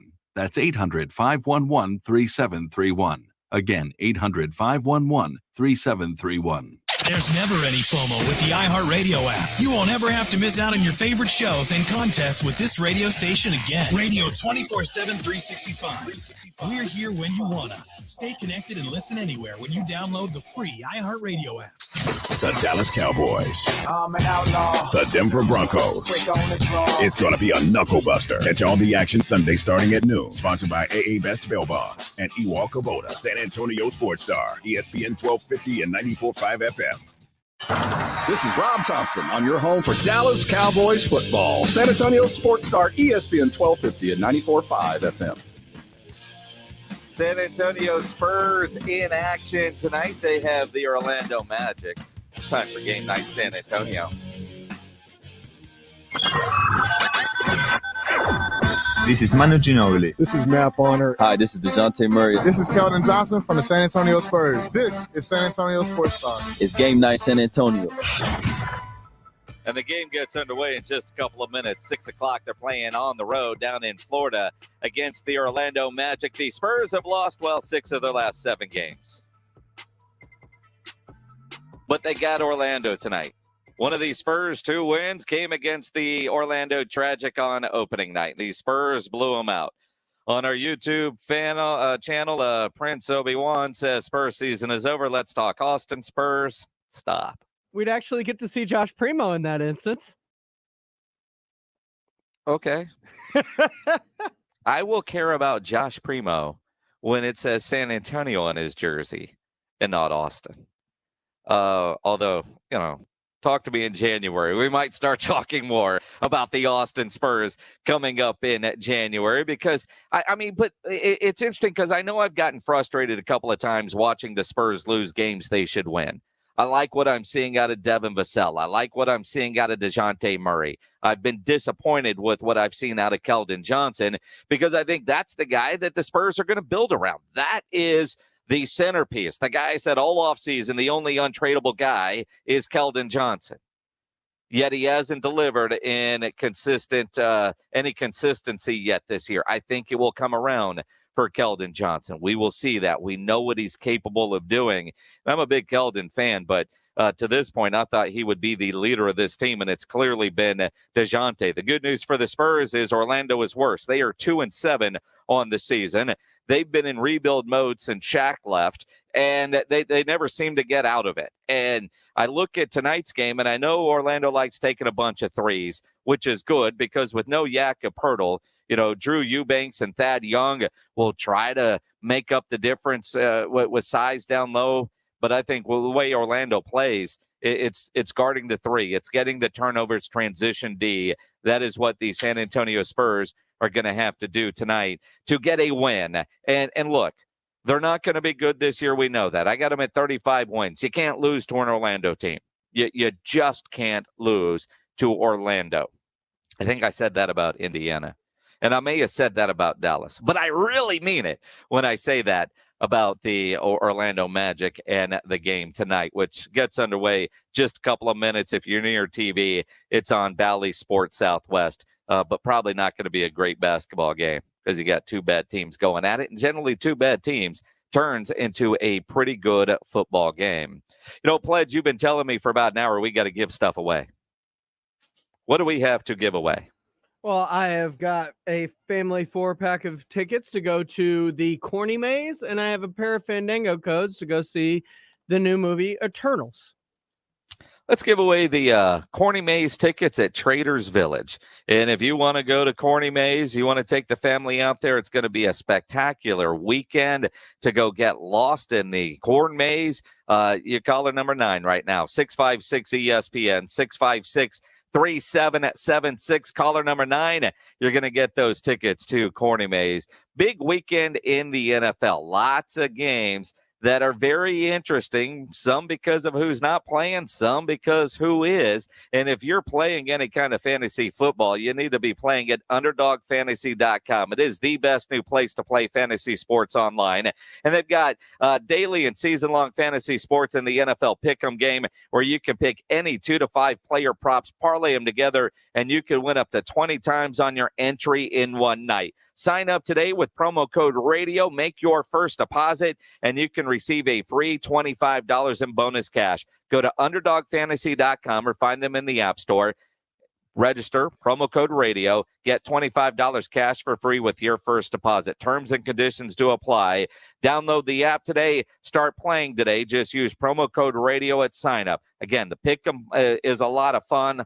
They have their over-under, the rivals. It's a great way to add a little extra in enjoying the games on your Sunday or your Monday night. Go download the Underdog Fantasy mobile app or go to their website, UnderdogFantasy.com. Rock the Mic moves into the voting phase. 12 finalists, live auditions, and only one 2021 Rock the Mic winner. Hi, this is Carolina Teague, the Rock the Mic 2 winner. Vote for your favorite Rock the Mic champ now at SASportsStar.com. And join us for the live auditions from Slacker Sports Bar throughout November. Only one will be crowned the 2021 Rock the Mic champion. Presented by Slacker Sports Bar. And in part by Jim B. Rock the Mic on San Antonio Sports Star, ESPN 1250 and 94.5 FM. When it comes to social distancing, if 6 feet is not enough with your spouse, it's probably time to change your status. Call DivorceDude.com at 210-201-0303 and ask for Mark, the divorce dude with Polling Law PLLC. DivorceDude.com can help you get a fast, affordable, agreed divorce. But if you want to fight, the divorce dude can fight for you. DivorceDude.com gives you easy legal options and sticks with you every step of the way. If the marriage is over, why fight? DivorceDude.com. Our favorite season of the year at Diamonds Direct is right around the corner, and we can't wait to show you what we've got ready. Our showcases are filled with the best selection ever of exquisite jewelry. Rings, earrings, bracelets, bands, pendants, all the newest fashion jewelry, as well as those time-tested classics. We've carefully priced everything to ensure you get the guaranteed best value, regardless of your budget. And over the past few months, we've expanded our loose diamond selection, adding a special collection of large, rare diamonds, 3 carats and up. Rounds, princess cuts, cushion cuts, emerald cuts, perfect for that holiday diamond upgrade. We've also made arrangements with our premier designers to bring you jewelry you won't be able to find at other stores. Unique, one-of-a-kind, fashion-forward pieces she's going to love. So the stage is set at Diamonds Direct as we anticipate an exciting and fun holiday season, with even more surprises coming in the weeks ahead. Make this upcoming holiday the most memorable ever with help from your friends at Diamonds Direct. official jeweler of the Dallas Cowboys at the shops at La Cantera. Hey, sports bettors, I'm talking to you. This is Rob Thompson here to tell you about my favorite sports book. That's BetUS. Football's here. You need to be playing it. It's been a great couple of weeks. Why not start now? Well, BetUS is the best place to start because they've been around for 25 years. That's the integrity I'm looking for with the longevity. You need a sports book that offers everything, including live betting, MMA, golf, horses, esports, you name it, they've got it. To join, it's so easy. Call today, 1-800-79-BET-US. Again, 1-800-79-BET-US. And when you dial it, remember this, KZDC. If you tell them KZDC, that's us, you're going to get up to 200% in bonuses on your first deposit. Nobody does that. I bet at BetUS, so should you. I want you to join BetUS.com today. Call them right now. Start betting with America's favorite sportsbook. And remember to use KZDC for up to 200% in bonuses. BetUS.com. It's where the game begins. This is the home of the Cowboys, Rangers, and Aggie football. KZDC, San Antonio Sports Star, ESPN, AM 1250 and 94.5 FM. Jason Minix, the Blitz. It is the Blitz here on San Antonio Sports Star, ESPN AM 1250, 94.5 FM. I'm Jason Minix. Coming up at 6:30, we'll begin our pregame coverage of our Hill Electric High School Game of the Week. Got Brandeis and Reagan tonight. Brandeis, both teams out there on the field warming up right now. It's going to be a gorgeous night for football. Mid-60s, we'll drop into the 50s. Glad I'm not sitting outside, but not a cloud in the sky. It looks fantastic. Then you think about the college football this weekend. Auburn and A&M playing up at College Station. Now, I got to warn all you Aggie fans. I'm just going to tell all you Aggie fans. Rob Thompson is going to the game. Now, you know about the Rob Thompson curse. Yeah, he was at game 1 of the World Series. You know what happens.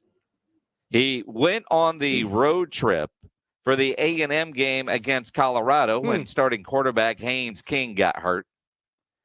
He was also at the Mississippi State game in which Mike Leach got a win. The curse of the Mambo Kings. He was in the building last year up at Jerry World when Dak Prescott snapped his leg. Oh, yeah. He has seen 2 legs snapped in 1 calendar year. If you're friends with Rob and you have his cell phone and you happen to be an Aggie, you might want to encourage him just to stay at the tailgate. I mean, I'm just saying. I'm putting it on record now. It is 6 after 6 o'clock on a Friday afternoon that Rob Thompson is going to the game. And if Auburn walks out of there with a win, you could tweet him at Rob Thompson ESPN. But there is something about the Mambo King curse that is real. I mean, and that's just a handful of games, just recent games. And he doesn't get out much. That's the scary part. I don't know when the last time Rob went to something and saw his team get a convincing win. And not to mention his fantasy roster, it looks like a triage unit. I can't talk about his fantasy. So here's the thing. In our ESPN SA Sports Star League, both Rob and I's teams suck, right? They're just awful. And I've got to say, I got 18 guys on IR. I mean, it's bad. I renamed my team by week because whoever's playing me is getting an easy win.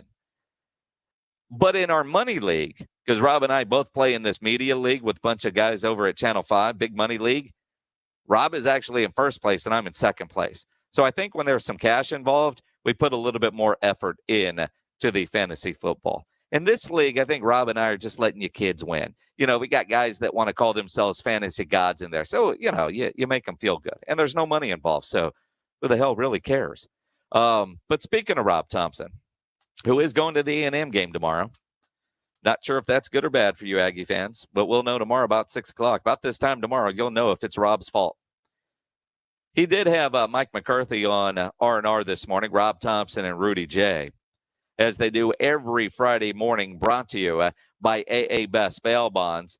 And it's always an interesting conversation with Mike McCarthy, and especially this week because you look at the injury reports, and while you get Dak back, you wonder who's going to be catching all those footballs, because CD is on the injury report. Amari is on the injury report, but how healthy are all those wide receivers? Well, the best thing is we it's a great group. A lot of depth, and you can see the flexibility it gives us. So, Amari looks to be progressing fine. CD had an ankle that he tweaked on Wednesday, so I look for him to practice Saturday. And Michael's had another good week, so we'll make that decision, once we get off the practice field on Saturday, just to see where the whole group lines up. And Cedric practiced yesterday. Coach, still he's from down here in San Antonio. So, and from what we've heard, I don't know how true it is, he's going to be moving to left tackle. So how good do you have to be able to play right tackle and left tackle at this level? Oh, I mean, I think it says a lot about Terrence. I mean, yeah, me too. Something that, that just love what he's done here since day one. I mean, he's come in here and has just, so consistent with his work ethic and, his improvement from year one to year two. And I think, all the experience that he was able to attain last year is so beneficial, that he put an excellent offseason in the weight room.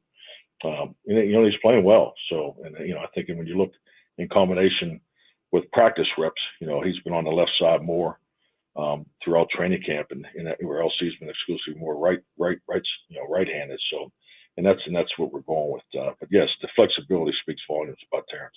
Mike McCarthy, brought to you by AA Best Bail Bonds, sitting with us on a Friday morning. You talk about the dance that is being an offensive lineman, and the switch from right foot to left foot and going from one side to the other. And you talk about, all the practice that Terrence Steele has had at left tackle, but it's been a bit.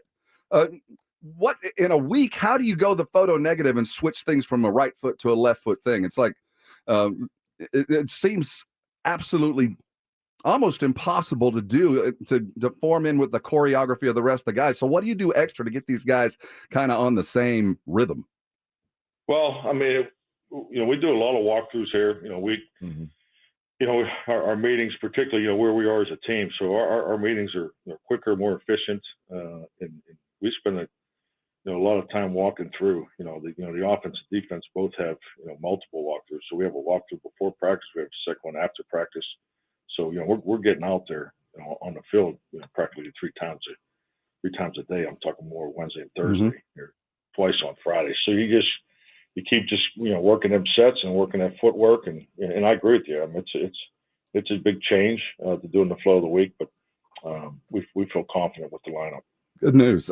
We talked about how much you enjoy in-season competition for position groups, and after what we saw on Sunday night, did that scare Dak back on the field? Did he just go ahead and make the command decision that he was going to play after what he saw from Cooper? No, I think it was more, Dak being excited for the team and really excited personally for Cooper. Did you know he was going to say he was playing definitely? I'm sorry? Did you know when Dak announced essentially, hey, man, I'm playing no matter what? Was that a conversation that you guys had, or was that kind of a gut feeling you knew he was going to say it anyway? Well, he says that every day. So. He was saying it last week. So, I mean, he's all go. I mean, he's everything you would ever want in a quarterback, and he's so consistent as a professional. So, no, that's. In all seriousness, when we talk about Cooper and his performance last week, and certainly it was important to him to be able to go out and see some success and get the team behind him. And certainly I feel like you guys knew what he was capable of. But what does that mean to your team when your backup QB can step in? I mean, it's got to be a little bit of juice that you can play with for the rest of the season.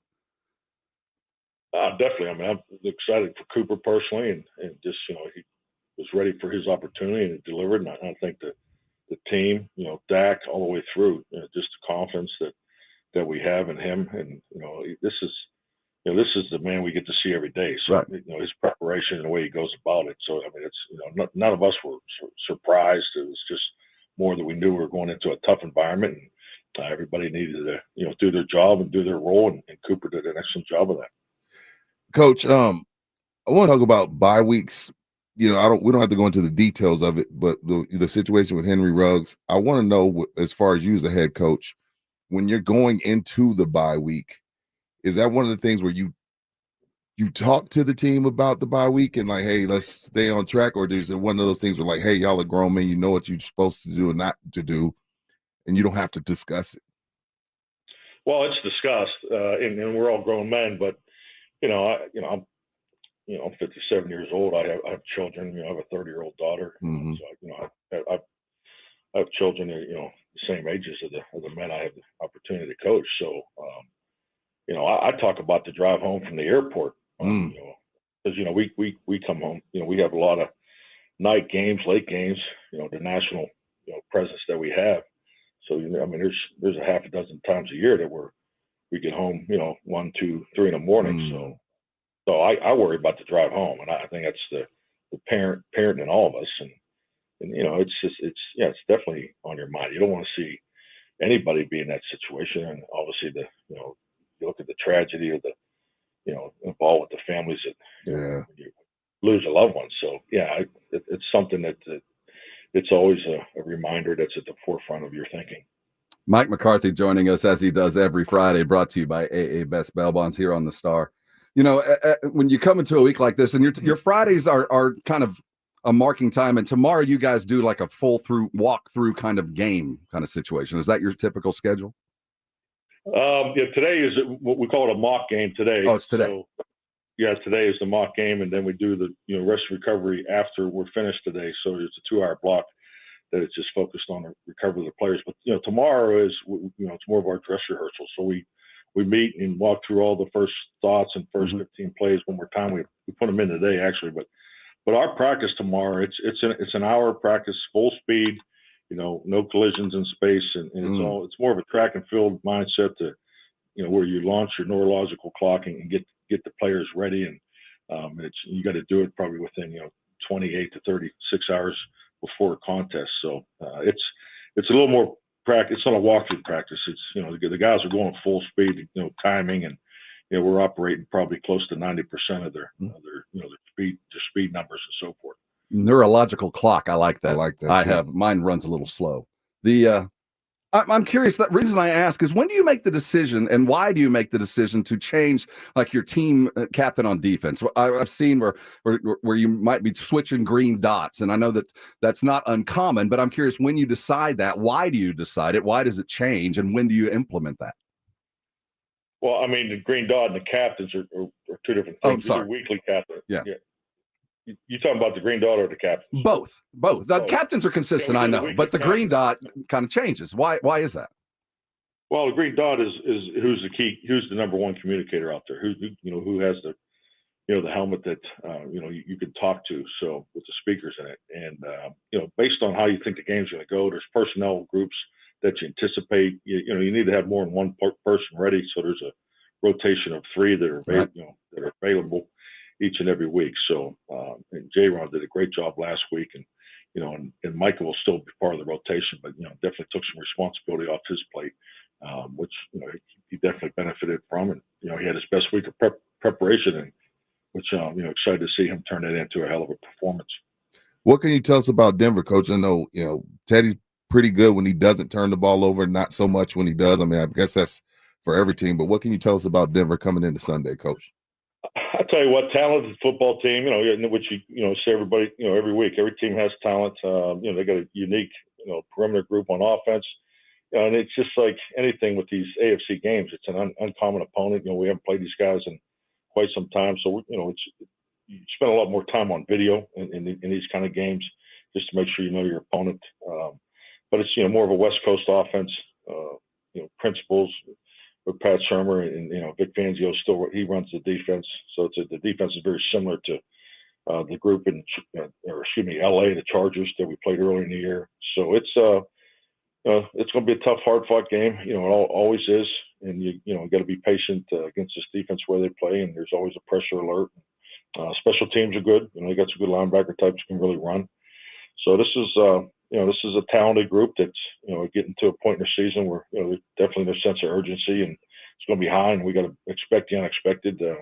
So this is going to be an excellent challenge for us. Von Miller's gone. There might have been a little bit of a celebration in the line room when that happened. Fangio's a PA guy, right? You guys go back? Do you know Vic Fangio well? He's from your part of the world. Oh, I know Vic. He's Eastern PA, but Dom Capers and Vic have a long history together. So yes, I've competed against Vic, quite a few times. So, any peculiarities about him specifically that you plan for? I mean, defensively, everybody's got their little tells. I think you just always got to be ready for the empty pressure. I mean, his defenses are disciplined. They do a good job of more of a bend, don't break. But Vic is, he'll come after you when he feels like he can. If there's the right timing, and if you don't pick it up, you're going to see more of it. Coach, you said something I'm curious about. You said he's an Eastern PA guy. Do you look at it like we down here in San Antonio look up to Dallas types, like those Dallas types, man, North Texas, man? Absolutely. There's something wrong with those people. That's right. There's a big difference between East and West. There's no doubt. So. Hey, Coach, I understand the tacos have arrived. Go pull out a big red and have some barbacoa on us. Enjoy your weekend. Good, safe game this week. We look forward to speaking with you next. All right. Thank you, man. Thanks, Coach. Weekend. Appreciate it. All right. Bye-bye. That was Mike McCarthy, head coach of the Dallas Cowboys, on R&R this morning, brought to you by AA Best Bail Bonds. I was trying to wolf down a sandwich during that because, that technically is my dinner break. But Pledge, we got something else to give away. Do the giveaway right now so I can finish my damn sandwich. You got it. Caller number 5, we've got movie tickets, Fandango passes to go see the new Marvel movie, The Eternals. That's coming out. It came out yesterday in theaters. We've got your Fandango codes. Caller number 5, 656-ESPN, 656-3776 on the Kielbasa Bacon phone lines as we get ready to send you to the movies, the new Marvel movie, The Eternals. Caller number 5. So, Pledge, tell me about this movie, The Eternals. It is the latest in the Marvel movies. It is going to include Angelina Jolie, someone you know. Uh-huh. Someone I wish I knew her, actually. A bunch of people you probably don't know. Yeah. But Angelina Jolie's in this movie? Yes. We've been giving away tickets to this movie forever, and you're just now telling me there's a reason to go watch? Yes. All right. I think Kevin Brock wants those tickets. Oh, does he now? So what are we giving a caller number, Kevin Brock? I mean, because he just looked at me like, what? We're giving away Eternals tickets? They're going to caller number 5. Is that what you said, 5? Yep. Or it's Angelina Jolie. Let's make it 15. 656. I'm kidding. 656 ESPN. 656-3776. Pledge, I hear the phone's ringing, man. Go find yourself a winner on this Friday night. We've got a lot of high school football coming up here on San Antonio Sports Star, ESPN AM 1250 and 94.5 FM. We're at Heroes Stadium. Kevin Brock and myself will have the call of Brandeis against Reagan in a huge district showdown. Now, Reagan, they've clinched a playoff spot. Brandeis, this is a playoff game for them. They do control their own destiny. They win, they make the playoffs. If they lose, they are going to need some help as we are in the final weekend of the regular season. Playoffs begin next week. And it's crazy to think a team as good as Brandeis, 7-2 on the year, they haven't clinched and they might not get in, which is crazy. If Reagan wins tonight, the only way Brandeis gets in is if Clark beats Johnson tomorrow.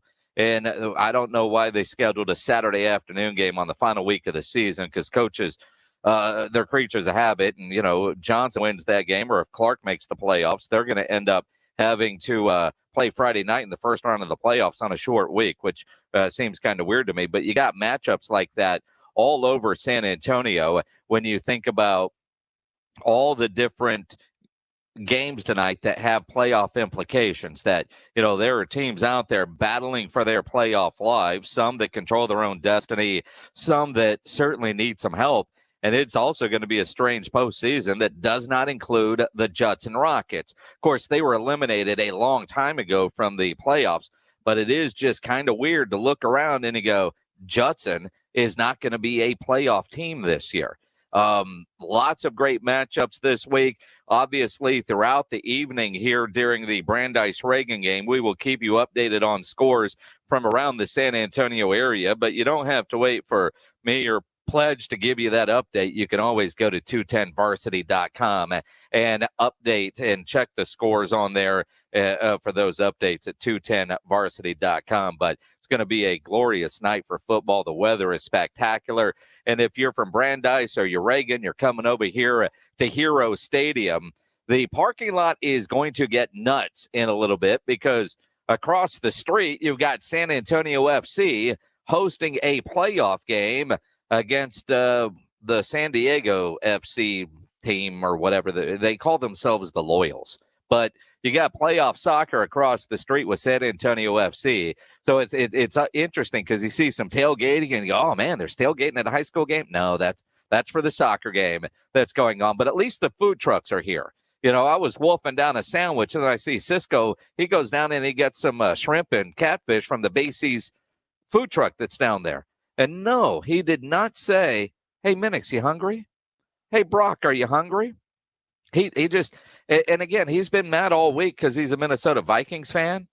And the Cowboys and Cooper Rush kicked their, I mean, you lost to Cooper Rush. Haven't paid up for your bets. And didn't offer to get any food while you were making a food run.